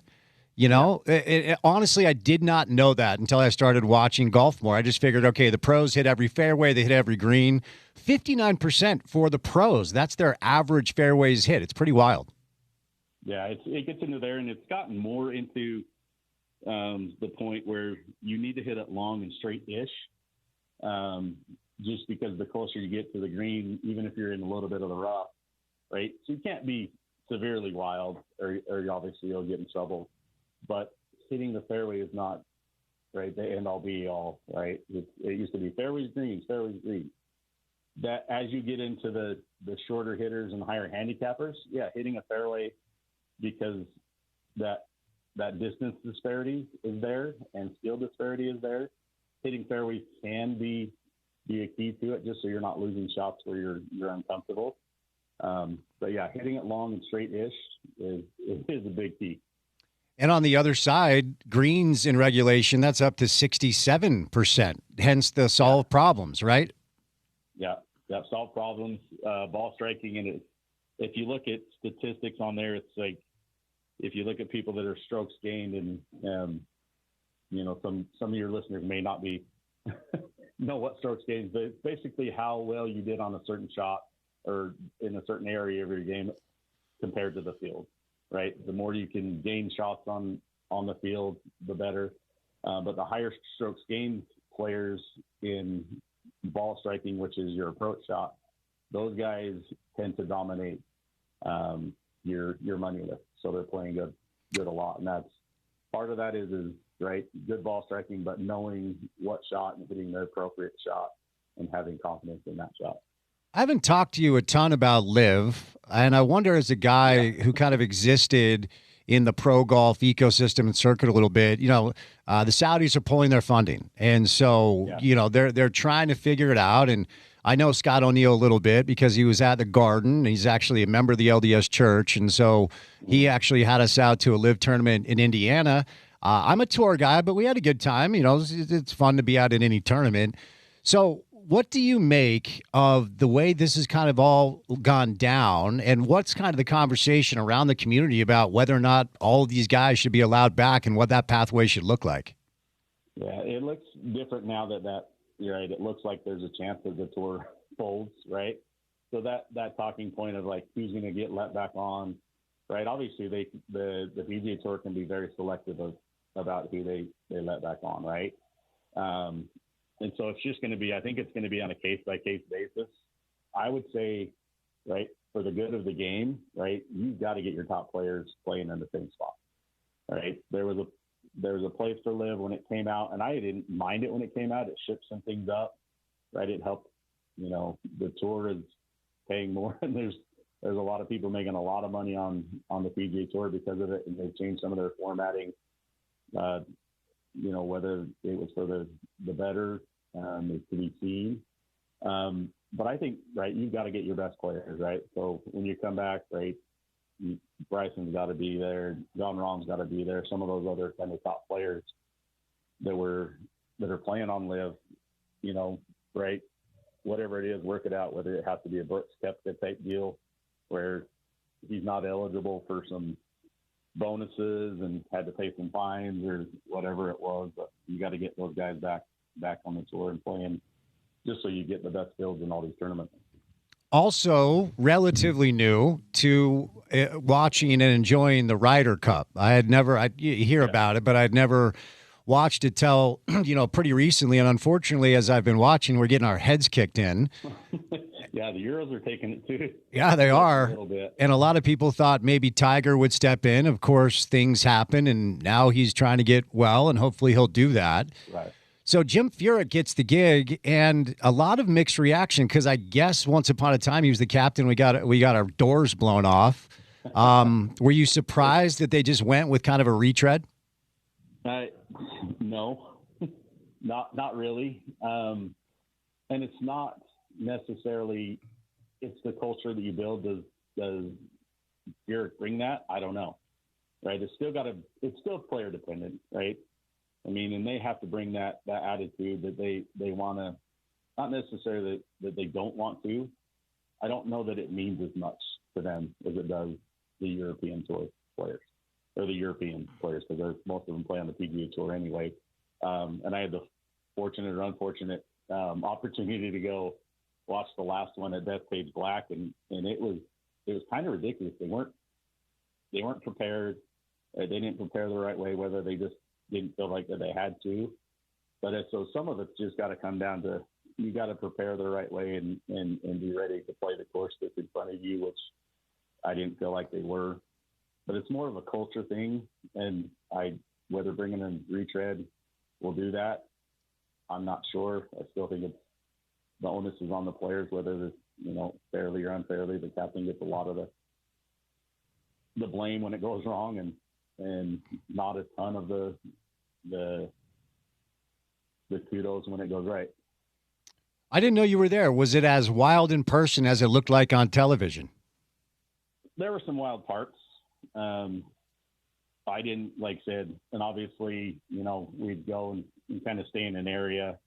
One hole that we were on, I heard, maybe a couple of guys or a couple of people say something, but was it as rowdy? Not in my experience, right? We like to blow things up, and we need talking points. Was some of it out of bounds? Yeah, there was some stuff that was out of bounds, but I didn't personally experience as much as they said it was. But maybe I just wasn't in the right areas. I was with people that knew how to behave themselves. So what is it about, and maybe it is just player-driven. Of course, everybody believes Luke Donald is this brilliant genius because he's been the captain as they've been smoking us. But is there something about the way it's interesting. Now occasionally I'll tune into Golf Channel, that golf show they have where Chambly's on the panel. And I can't remember the European guy they have on the panel, but I think he's Irish. His name is escaping me. Yeah. Paul McGinley. And Paul McGinley alludes to, and I kind of feel like he's full of crap, to be honest with you, because he's like, oh, we've got all the, I can't do an Irish accent. He's like, we have this secret, we have this model that we're not going to tell you guys about. We use these things we've discovered, we've unlocked this or that or whatever. They're clearly doing something that works. Is it as simple as them having better players, or is there an approach that they're using that we're not? I mean, they've got a lot. I mean, obviously that gap from the early years in the Ryder Cup is closed dramatically. So there are good players on both sides. So is it better players, right? Depends on how they're playing, right? You've played golf long enough where you might go on a 2-month stretch where you're playing fantastic. And you might go on a couple of week stretch where you're like, do I want to give up the game? So, I mean, there's some luck that comes into it that way, but there is something to do with the preparation, right? If you're not preparing the right way, and with what I heard with all the preparation that the European tours did, the European team did, going into that, they got outworked, right? We've talked, and you've probably talked about it a billion times on your show about coaches just getting out-coached, right? It could be as simple as that. It's whatever the U.S. team's doing is not working. So you have to try something else and not continue to rehash. But it can't be, right? It can't be a super secret sauce, right? They can see what the European team does the couple weeks leading up to it. They know what the European team is doing leading up to it, right? Pick some things that you see from that, right? How does a certain player prepare for this, And I think some of it is the culture. I mean, I think they just get along better too, and that helps.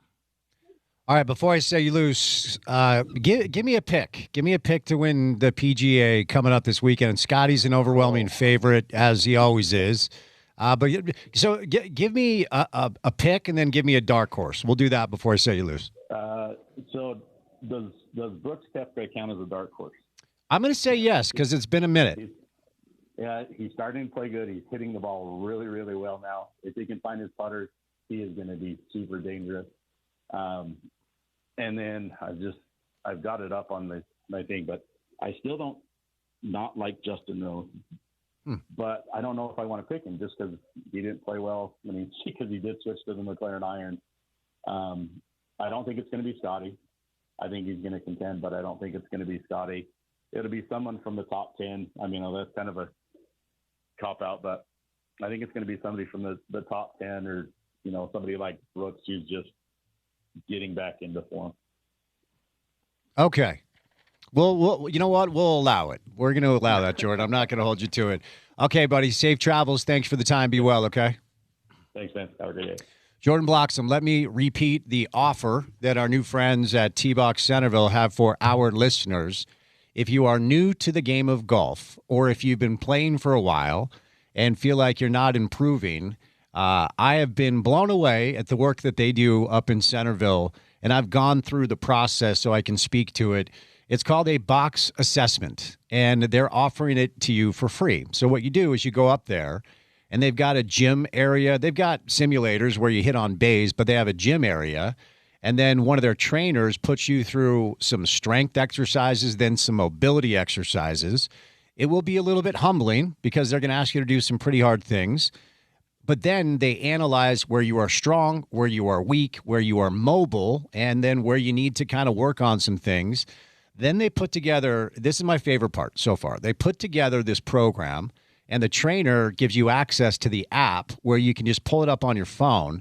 And they've got a 15-minute option that you can do to improve your strength, a 15-minute option you can do to improve your mobility, and you can do those workouts prior to your round. So you go to the course a little early, you do the 15-minute kind of routine to stretch and get loose, or they give you a 45-minute option that you can do just during the week if you have a gym you go to, or you can do a lot of it at your house as well. It's free, so you should take advantage of it by calling 801-215-9168.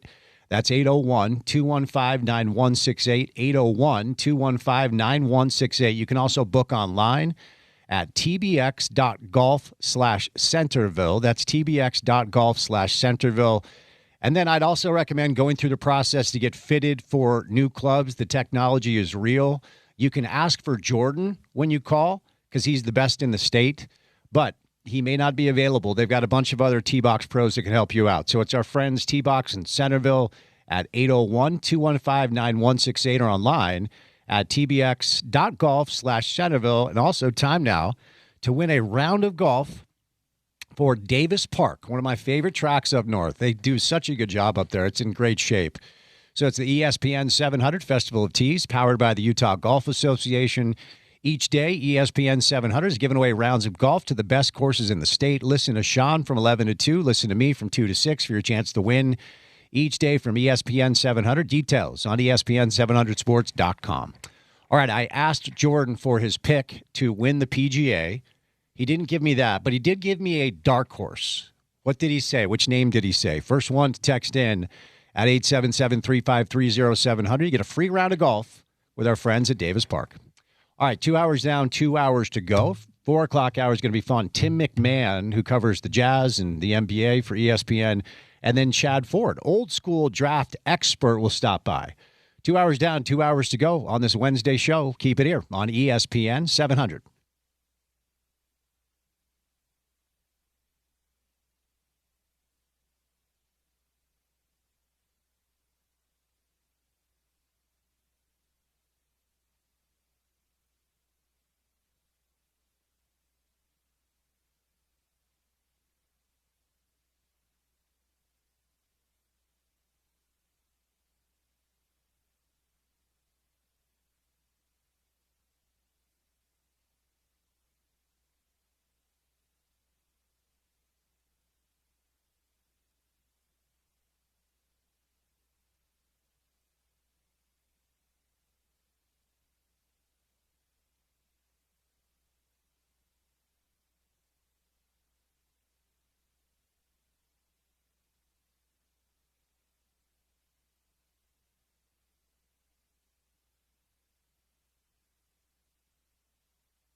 NBA playoffs rolling along. It's the Eastern Conference turn tonight with Cleveland and Detroit. San Antonio will try to close out Minnesota coming up on Friday. Our next guest joins us on a consistent basis to talk ball. It's Tim McMahon on a Wednesday. Tim, how are you, buddy?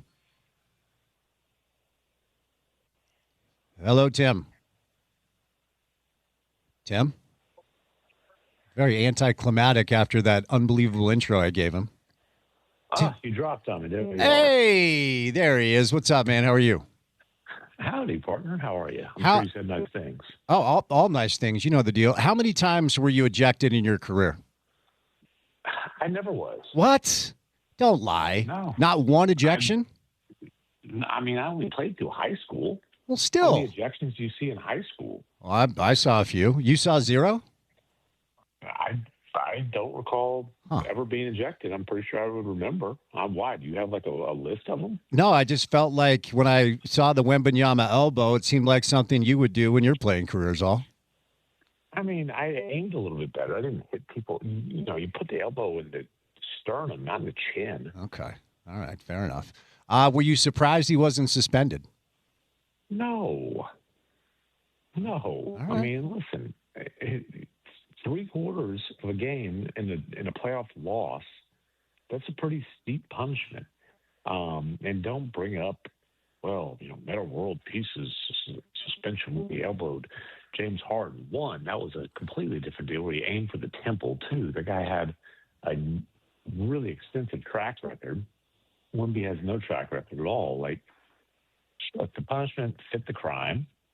They reviewed it. There was no way to call it anything but a flagrant 2. I mean, he was booted from the game, and that was enough. Move on. Continue the series. I'm with you, but I also watched the network that employs you. There were a lot of people that thought that he might get suspended. Well, if everybody agreed, we wouldn't be able to have those shows. Fair enough. Instead of asking you like, hey, how awesome is he? Because I ask you that every week. Give us insight, because I think it's pretty fascinating, the Gobert-Wembanyama kind of matchup / relationship. Give us some insight there. Well, I think one really interesting thing that's come out, and Anthony Slater had a really good story I ran the other days. We all saw the clips when Wemby was 16, and he was playing 2-on-2 against Gobert. That's actually the first time I personally ever saw Wembanyama. I think that's probably the same for a lot of American basketball fans. I didn't know Maxime Renault was the other player, the guy who was playing 2-on-2 on Wemby's team. But the thing that was really interesting is they play 2-on-2, and then after that, Rudy took him to the weight room and said, hey, this is the routine I go through. And that's stuff that Wemby soaks up. Like, Wemby really pays attention. Rudy was talking before the series about Wemby asking him what kind of water filter he has. But, I mean, he is a guy who is looking for every single thing he can do to maximize his chances of achieving his potential. And obviously, you have to be on the floor to achieve your potential. What can he do to maximize his odds to be durable, to be effective? And all the things we know how fanatical Rudy is about taking care of his body. Wemby has that same kind of approach and learned a lot from Rudy about how to go about that. And I remember Wemby's rookie year in Dallas. There's not like a really good setup for post-game workouts for guys for visiting teams. So a lot of teams just set up a makeshift weight room in the hallway outside the locker room. And I remember I was just positioned where I was positioned in the hallway. I was able to watch Wemby go through his workout. And even as a rookie, when he was an absolute string bean, I was really impressed by just how serious he was and just how hard he was going at it. And, I think you've already seen that starting to pay off. And, compare pictures now to pictures of Wemby as a rookie, and then just imagine year after year after year. I really think this guy's going to have a Giannis type of body transformation. I'm not saying he's going to be that jacked up, but this dude is just going to keep getting stronger and stronger and stronger and do it the right way, not just like stacking on weight for the sake of stacking on weight. And that's going to be pretty terrifying. It already feels unfair. Like if he improves his his overall strength and his stature. I mean, we're getting into the area where it feels like there's just and maybe there's already nothing you can do, as Ant said after the game. But if he improves his strength and his base, I mean, I feel like it's just going to be even more of a cheat code. And again, I'd say continues to improve because the one thing you can do with him now is you can knock him off his spot, right? That's why sometimes you'll see the most effective way to defend him is to go at it with like a big, strong physical wing who just kind of gets under him and tries to push him around. And that's what he reacted to, really, that led to the elbow. When he's able to just say, no, this is the spot I want to get to, and you're not going to be able to push me off, I really don't know how you're going to deal with him on the offense, man. And he's already maybe the best defensive player, the most dominant defensive force that we've ever seen. We were talking about this earlier. One of the things that's been pretty interesting to me is he has the total respect from all of his peers. So Ant, after the game, talking about how there's things he does that there's nothing you can do. And we were comparing it to the Gobert stuff that you and I have talked about for years, because some people, it's like, okay, why does everybody hate Rudy? Well, okay, he's French. Well, so is Wembanyama. Wembanyama has Wembanyama seems to have the respect of literally everybody in the basketball ecosystem, and I know he's better than Rudy in a lot of different ways, but I find that fascinating, Tim. Yeah, and I think Rudy is a little bit. I think part of it is there's a little bit of a social awkwardness that's part of the package with Rudy, where he does things that rubs guys the wrong way. Also, he's just obviously nowhere near as skilled as Wemby. Like, I think, like, Giannis was disrespected for a while because he, quote unquote, didn't have a bag. And I always thought that was stupid. Obviously, I've always believed that most of the disrespect towards Rudy was completely stupid. But, the Rudy's flaws don't exist in Wemby. If Kevin Durant and Rudy Gobert had a baby, it'd be Victor Wembanyama. And that's, again, what we're watching with him is just something that is completely unprecedented. He has the chance to be the best defensive player we've ever seen and one of the best offensive players. Can Minnesota at least look? A Game 7 is always dangerous because you're a sprained ankle or a foul trouble away from being in danger. Can Minnesota get this back to San Antonio? Can they? Yes. I'm never going to say absolutely not with a team that's led by Anthony Edwards, who, year after year is at his best in the playoffs. And what he's doing now is remarkable, considering he does not have a good knee. There's the knee that has the runner's knee, and then there's the knee that was hyperextended. And he's playing in these last few games 40 minutes a night and playing well. But they're outmatched in the series. There's no question about that. I mean, losing Dante DiVincenzo was a huge blow, and they would be outmatched with him. The Spurs are really good. I mean, it's a 62-win team, and the arrow is pointing up. And that's the thing. Spurs are so good. The Thunder, obviously, if they go back-to-back here, we're talking about one of the best 2-year spans in NBA history. The bar to be a contender in the Western Conference is so high. And this is something teams like the Lakers and the Nuggets, it's kind of smacking them in the face. As the Jazz try to climb in those ranks, it's really, really tough to put yourself at the top of the Western Conference because the two teams that are there right now are only going to get better. You referenced the Thunder-Lakers series that ended in a sweep, which I think you and I thought would probably happen, if not 4, then maybe 5. But, of course, the more interesting situation, because we'll preview the Western Conference Finals when we know exactly who it's going to be, even though we both think and hope that it will be San Antonio OKC. But what's next in L.A.? What's next for LeBron, who at the age of 41 just had another really, really good year? Well, the posturing's already begun, right?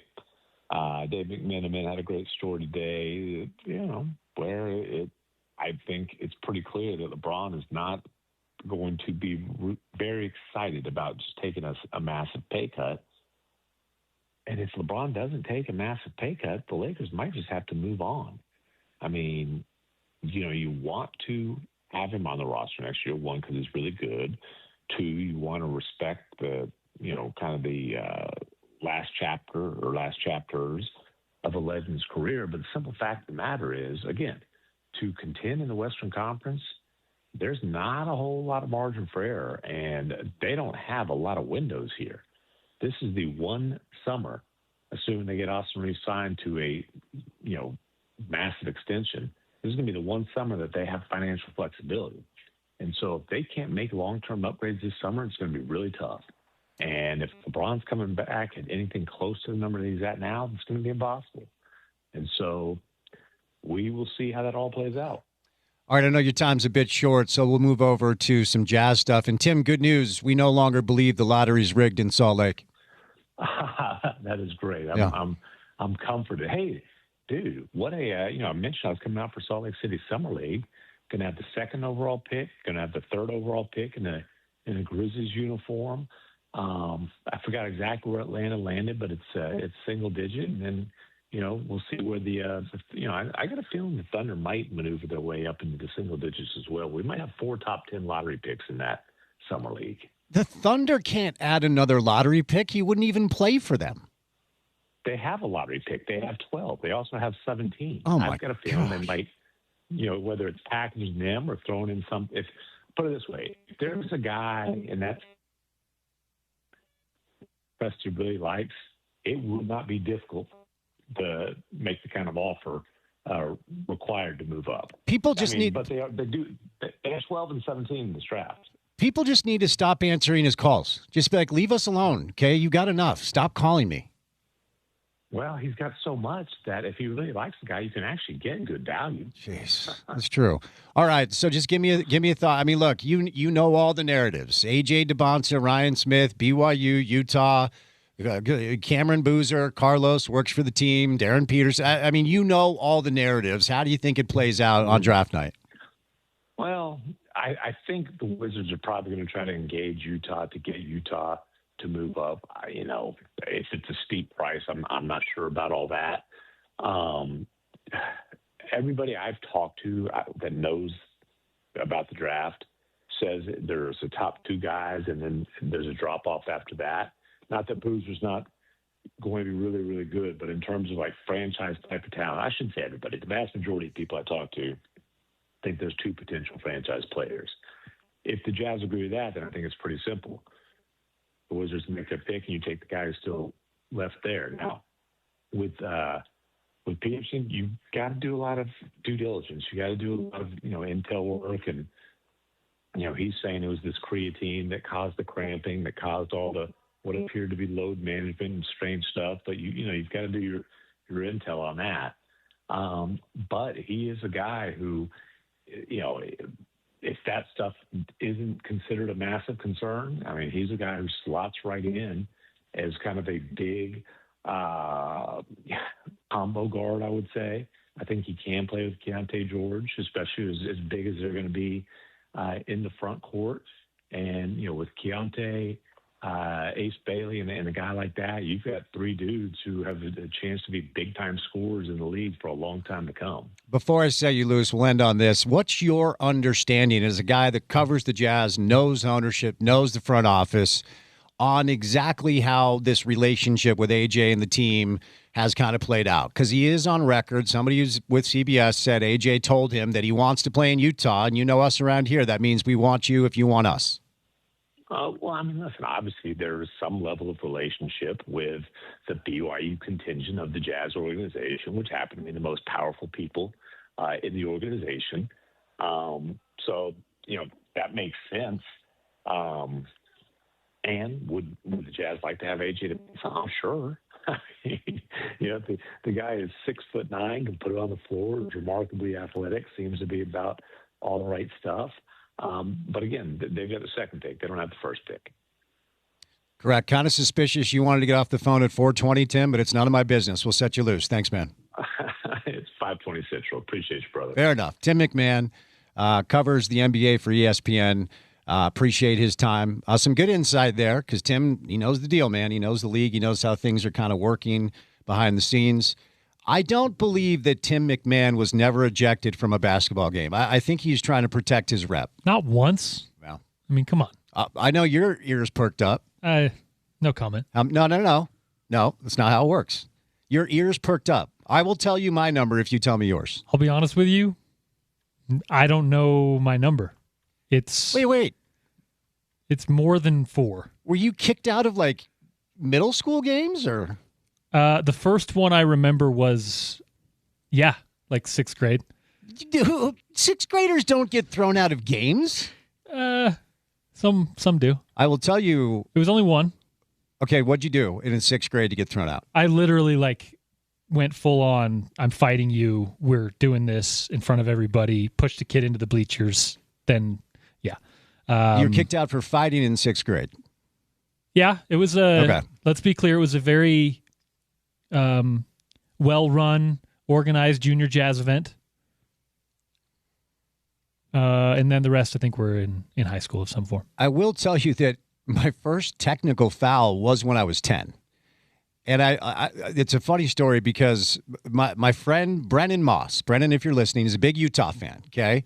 I was a kid with Brennan here in Salt Lake before we moved, and I later reconnected because we went to college together. His father, may he rest in peace, very kind man. He was the ref, and I want to say he was in like the bishopric in the ward. And he called a foul on me, and I just slammed the ball down, and he called a technical foul on me, and later took me aside and said he was trying to teach me a lesson. 10 years old, my first technical foul. One of my ejections was a high school game in which my neighbor was the official. Uh-huh. And when he teed me up, it was very light.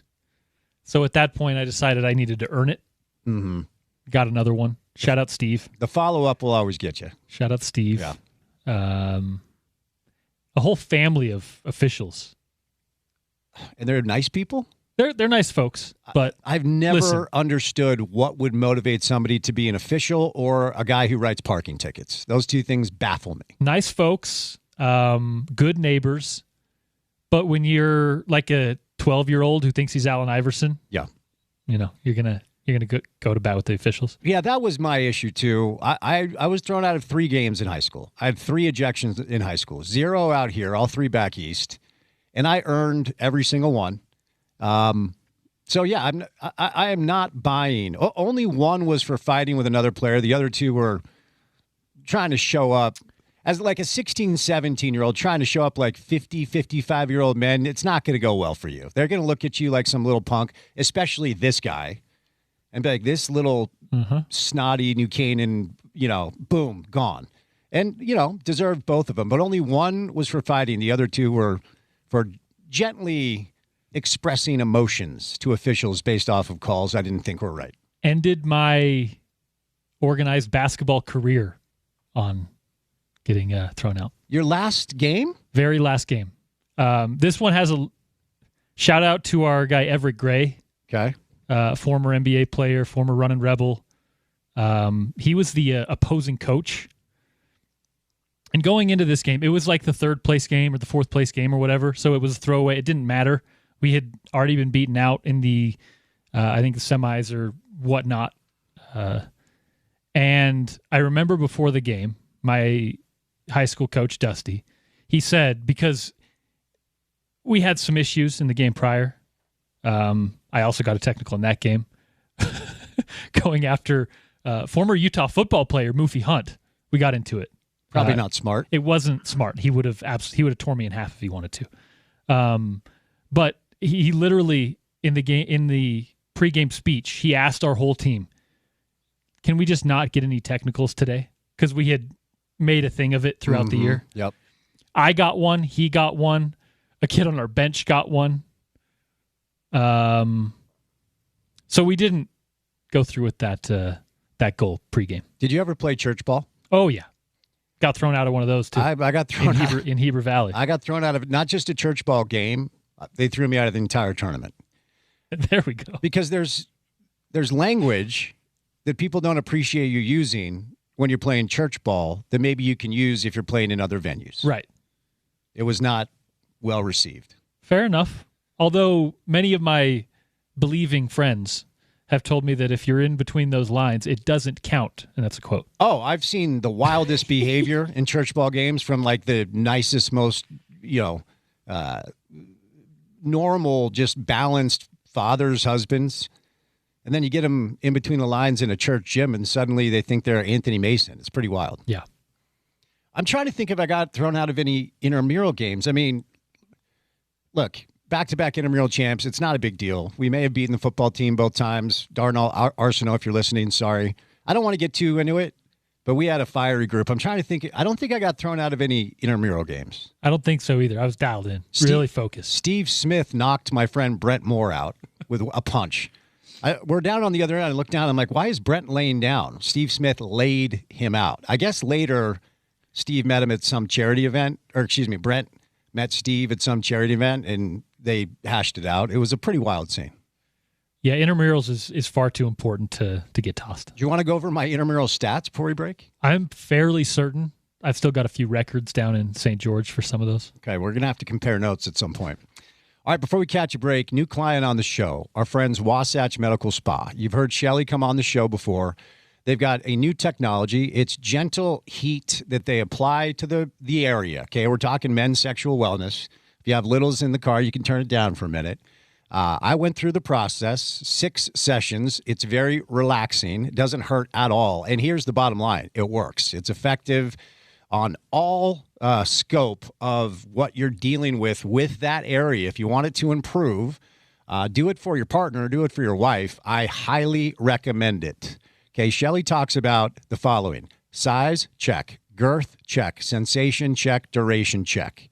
Not to be indelicate, okay, but those are the areas that it improves. It's called Apex RF. As a result of them being a client on the show, you get a free consultation. So just do that, okay? Free consultation, no obligation. Learn more about it. Book now at wasatchmedicalspa.com, wasatchmedicalspa.com. It's wasatchmedicalspa.com. But if you decide that this is something you're interested in, as a result of our relationship with them, you get 50% off your first treatment. You save $300. So go get that consultation. It's free. Do your wife, do your partner a service and go to wasatchmedicalspa.com and experience the next level of men's performance. We'll catch a break. Chad Ford joins us coming up next on ESPN 700.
A lot of buzz surrounding the upcoming NBA draft around here. June the 23rd, we will find out who the next member of the Utah Jazz is. Our next guest was a pioneer in the space of analyzing prospects in the NBA draft, and it's been too long. It's always fun to catch up with Chad Ford on a Wednesday. Chad, how are you, sir?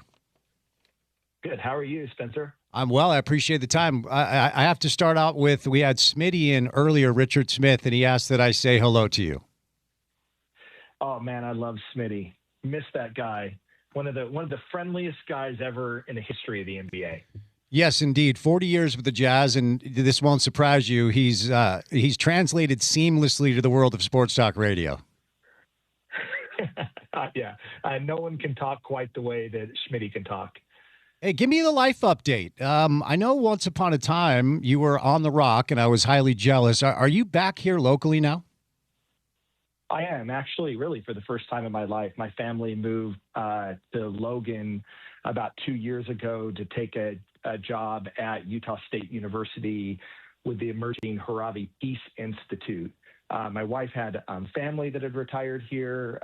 There's been some illness in the family. The Harvey Peace Institute was coming up. Patrick Mason at Utah State and a number of other great people were involved, and we decided to move against the will of our teenage daughters who wanted to murder us from moving to Hawaii to Logan. But it's been an awesome 2 years. I just absolutely have loved Cache Valley and Utah State. Beautiful place up there, and my life goal is to own a home on the North Shore at some point. So let's hopefully hope I can make that happen. Let me ask you, since you're up there now, there is something in the water at Utah State that just allows them to win basketball games regardless of who the head coach is. What's your insight there? Yeah, I don't know because I've only been here 2 years, and I knew Coach Calhoun quite well. We actually went way back years to when I was first covering the NBA draft, and I just thought he had done a fantastic job. I got to follow the team really closely the last couple of years. But, I mean, yeah, you're right. I mean, there's a long history of recruiting and getting players there. It was sad to see Adlan Elamine leave and some other people going on to Cincinnati with him. But I just will say, look, I was really skeptical moving to Utah. It was really I just wasn't sure I would be happy here, but there's something in the water just in Cache Valley and Logan. Everybody's so happy here. There's such great community spirit here. It's been a really awesome place to live, and I do think that students and players and the coaches that come here, it's an ideal place. I mean, this is like the quintessential American college town in some ways, and I think that's got to help. Even though these coaches leave after a couple of years because they have so much success there to go on to bigger and brighter things. I wish they would stay around longer. Coach Calhoun was actually put in pool when he decided to leave, and so I think he was planning on staying until his alma mater came calling. Yeah, a lot of extended family up there. It's a beautiful place. I'm glad you're finding some peace and happiness up there, Chad. So they're also winning a lot of basketball games in Provo these days, and there's a kid named AJ DeBonsa who's available during this draft cycle who, according to a lot of people, would like to play for the Jazz and has relationships with ownership and such. I wonder what you make of what the Jazz could potentially do with that number 2 pick.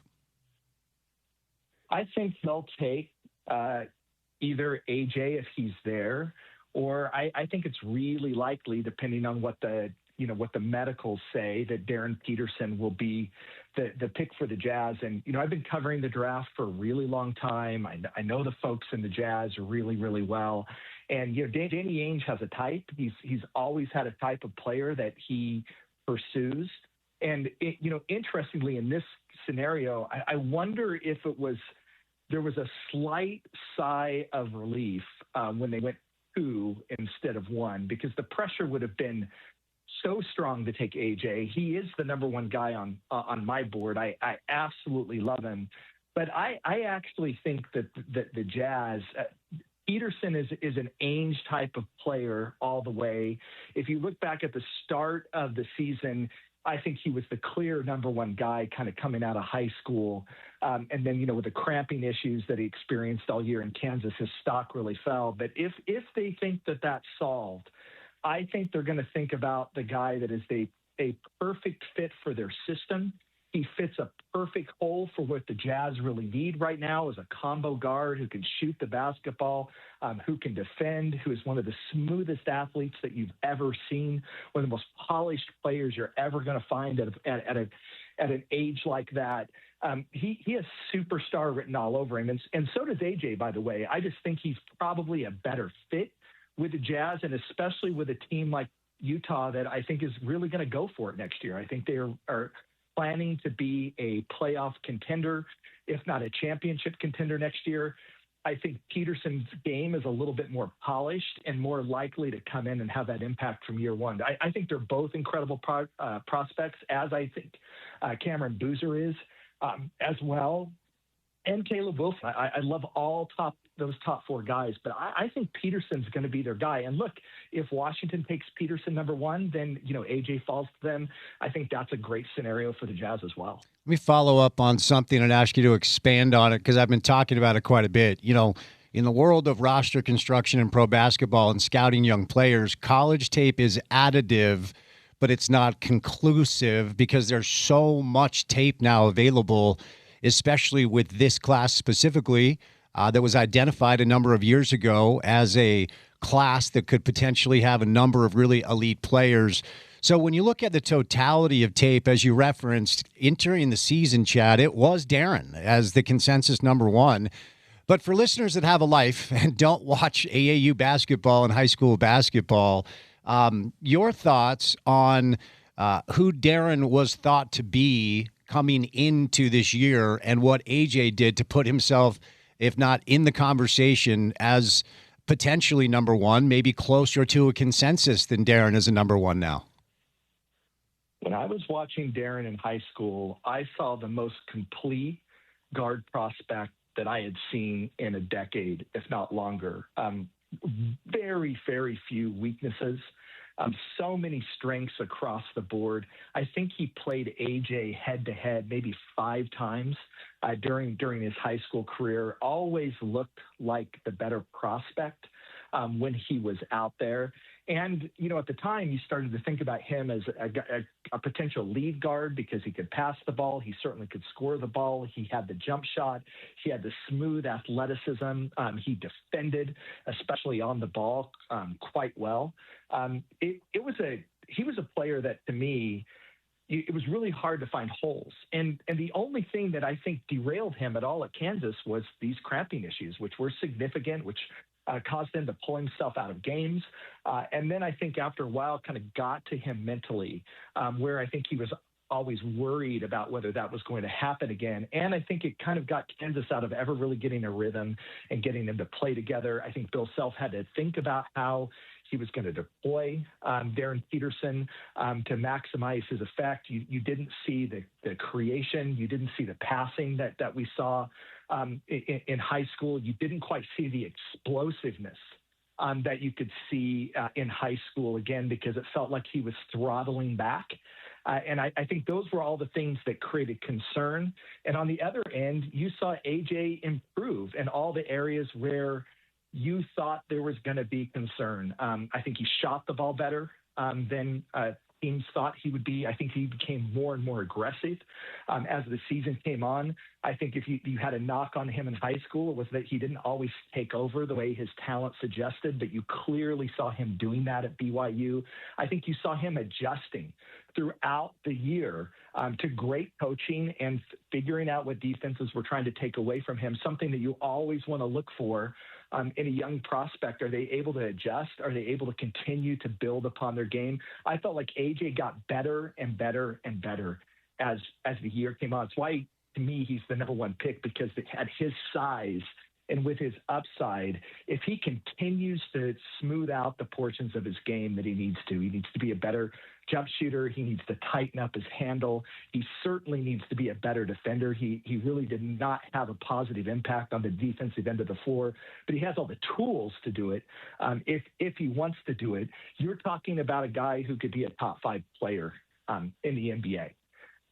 That's his upside. And to me, his downside is, he's a great scorer.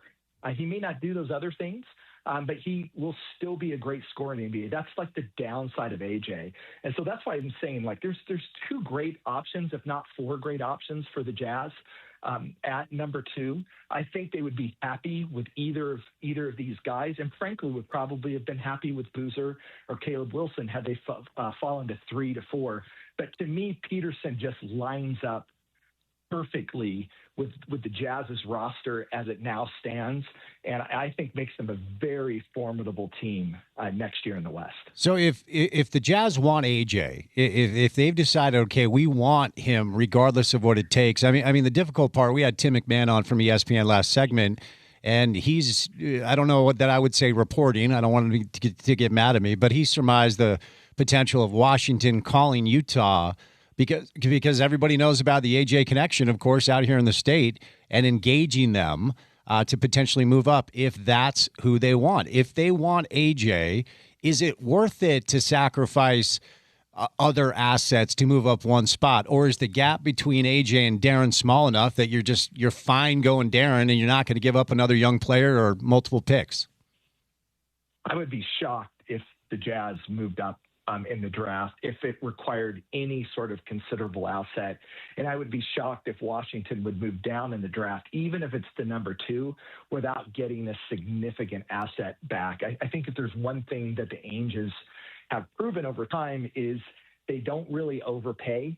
They don't make really bad lopsided trades, and they rarely reek of desperation. And I think that's what it would take. And look, I understand why Jazz fans want AJ. I think there's some trauma in Utah around the idea that these players don't like it here, that they don't want to stay here.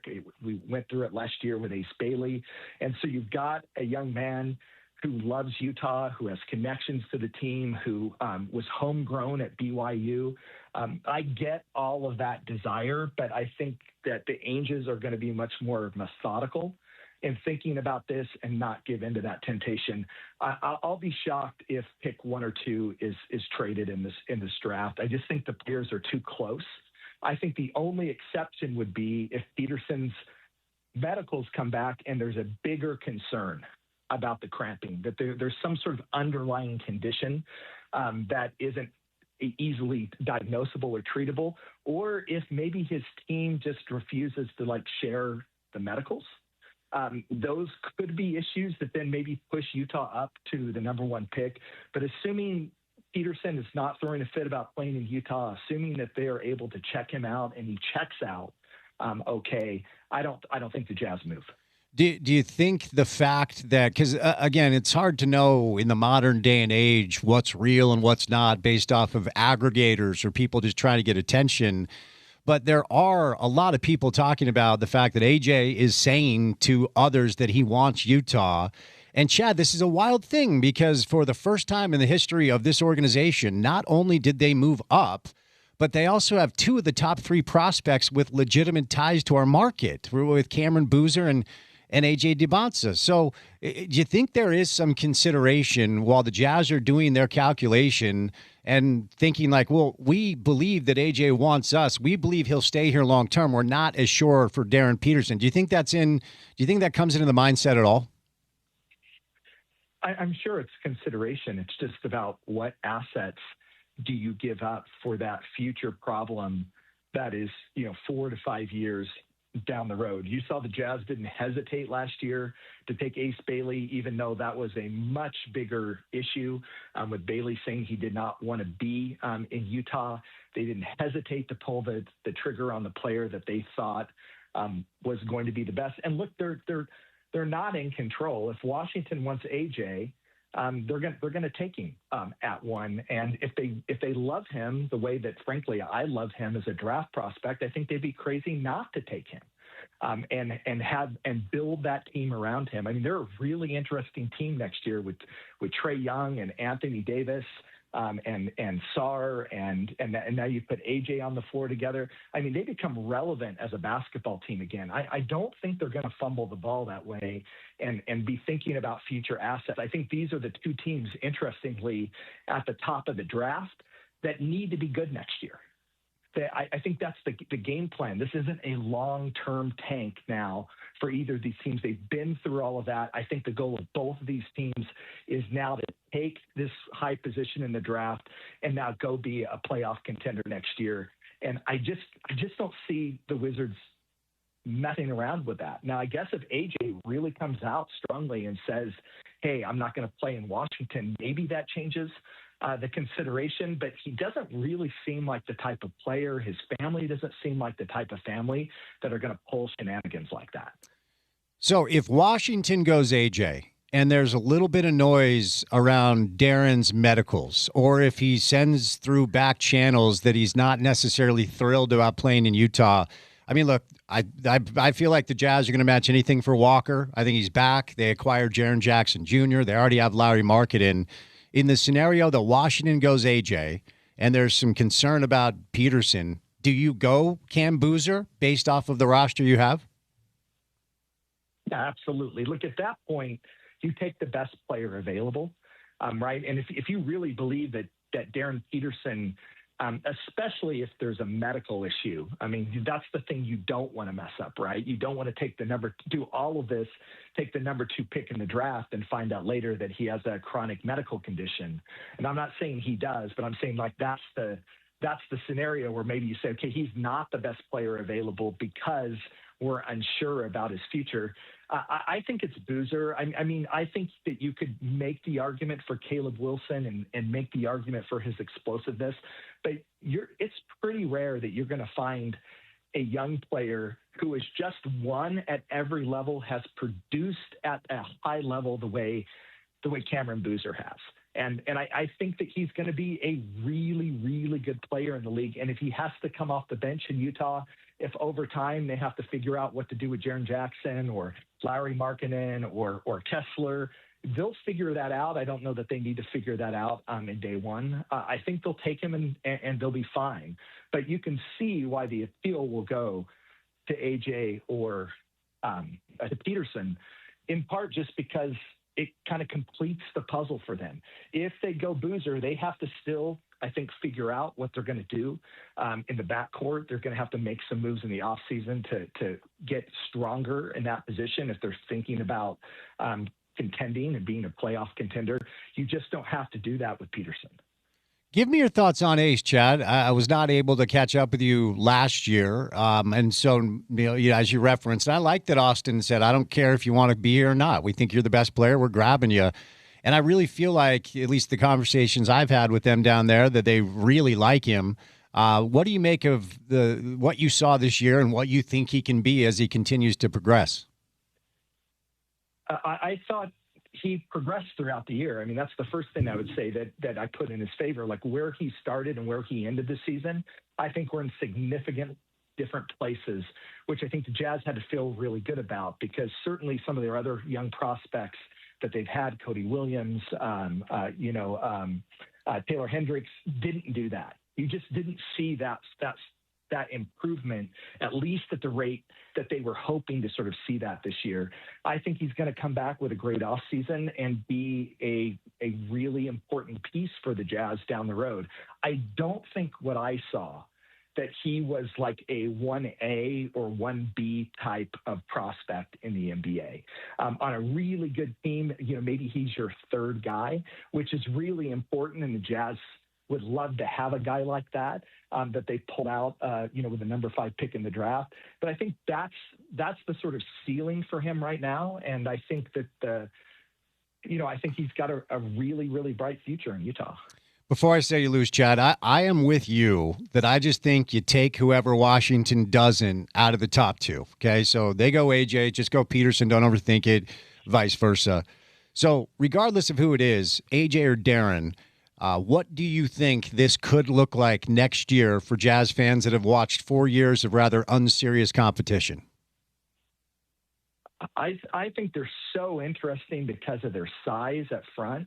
And with either of those guys, the versatility they put in the backcourt. I mean, look, if they had AJ and put him at the 2, I mean, that's got to be the biggest team in the league.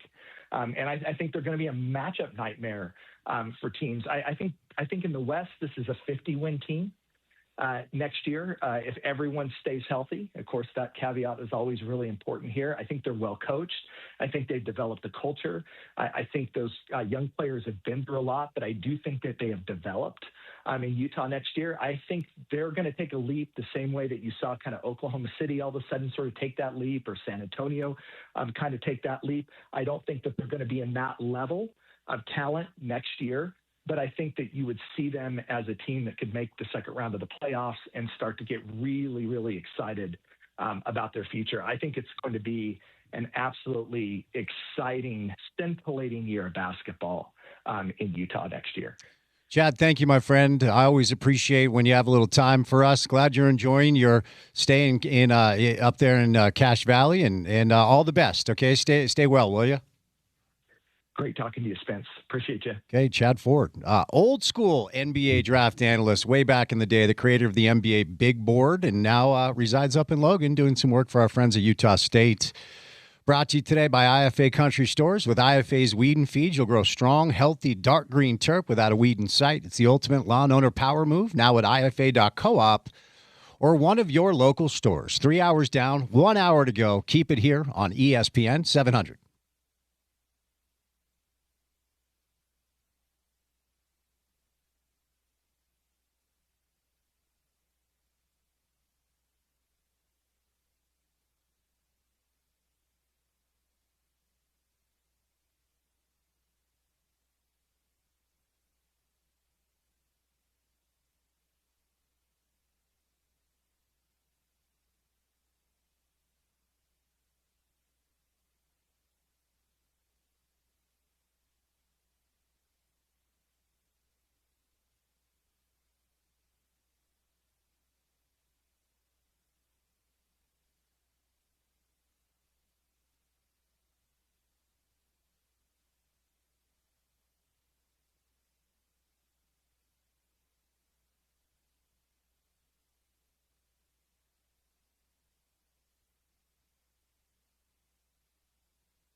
We got one NBA playoff game tonight. It's about to get going on ESPN. It's Cavs Pistons in Detroit, Little Caesars Arena.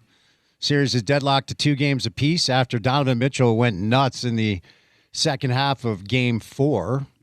New York Knicks getting some rest. OG Anunoby was back at practice today. The reports are he will play in Game 1 of the Eastern Conference Finals. Oklahoma City hoping to get J-Dub back for their Western Conference Finals matchup between either San Antonio or Minnesota. So there you go. All right, inching closer and closer to the NBA draft. That, of course, is going to be very topical around here with the Jazz at number 2. All right, Porter, I think I've just simply landed on take whoever Washington doesn't out of DeBonce and Peterson. I think that's where I'm at as of today. I think I'm with you. Outside of, you come into some intel, right, that Washington would be fine moving off, or Spencer, that someone really, really likes a Cam Boozer or someone at number 2, and you can move back even and continue and keep getting, a player that you like. I think that the Jazz end up taking the number 2 pick, and I think that ends up being Darren Peterson.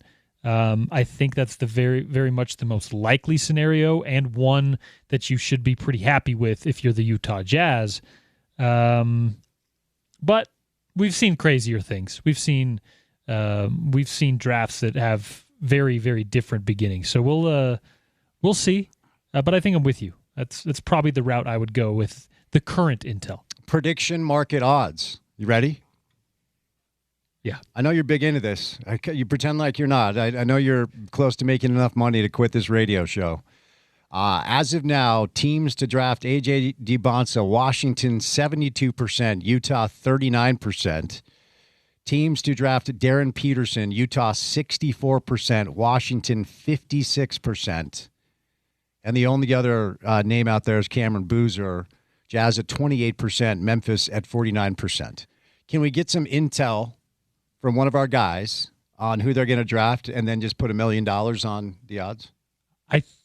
I think they might get in trouble if you did that. That's fair. Or I don't even know at this point. Here's what I'll say. The only thing that I think will change it is if AJ pushes the issue. If AJ pushes the issue and is like, I don't want to be in DC, I want to be in Utah, then that kind of takes the pressure off the Jazz to put the leverage on themselves and kind of puts a little bit of pressure on Washington. And then maybe if you're the Jazz, you just get AJ at 2. I don't know that you really see that happening, but that's the only thing that I could see getting in the way. And I only mention that because of the reporting from earlier today. The Trump administration has announced they're waiving visa bonds for World Cup fans. Did you see this? Okay. Well, so what about the players? Well, it leads to I think the players are going to be allowed to come over. But I'm sorry, it just leads to the question, is Trump woke? It is a soccer. I think he's gone woke. Yeah, I don't know. Interesting twist. I don't know that this would have happened for a soccer folk before now, before the heel turn. What about this? Never mind. Let's not. I don't feel like getting emails or phone calls because I only get emails or phone calls from one side. I'll leave it there. All right, RSL ran a midweek game against Houston tonight, and then, a little NBA playoffs. Porter, what's coming up on a Thursday show? Thursday edition of the program. Tony Beltran talking some RSL, some Major League Soccer. Hey, maybe some World Cup. Dr. Chris Hill stops by the studio. He's got a little project coming up in the near future. We'll get James Barlow, NBA draft. He actually took over for his brother, Rafael Barlow, who took over for Chad Ford. Rafael is now a scout professionally overseas, so he can't comment publicly as he's working for the Dallas Mavericks. But his brother James, who's done a really good job on the big board, will stop by tomorrow as well. There you go. That'll be a fun Thursday show. We'll say goodnight and a special thank you to Richard Smith, Jordan Bloxham, Tim McMahon, and Chad Ford. If you missed any of the sound from the show today, it's still there for you to consume, which is good news. You can go to ESPN700sports.com, download the mobile app, or check out our podcast page. We've got 2 pods for you.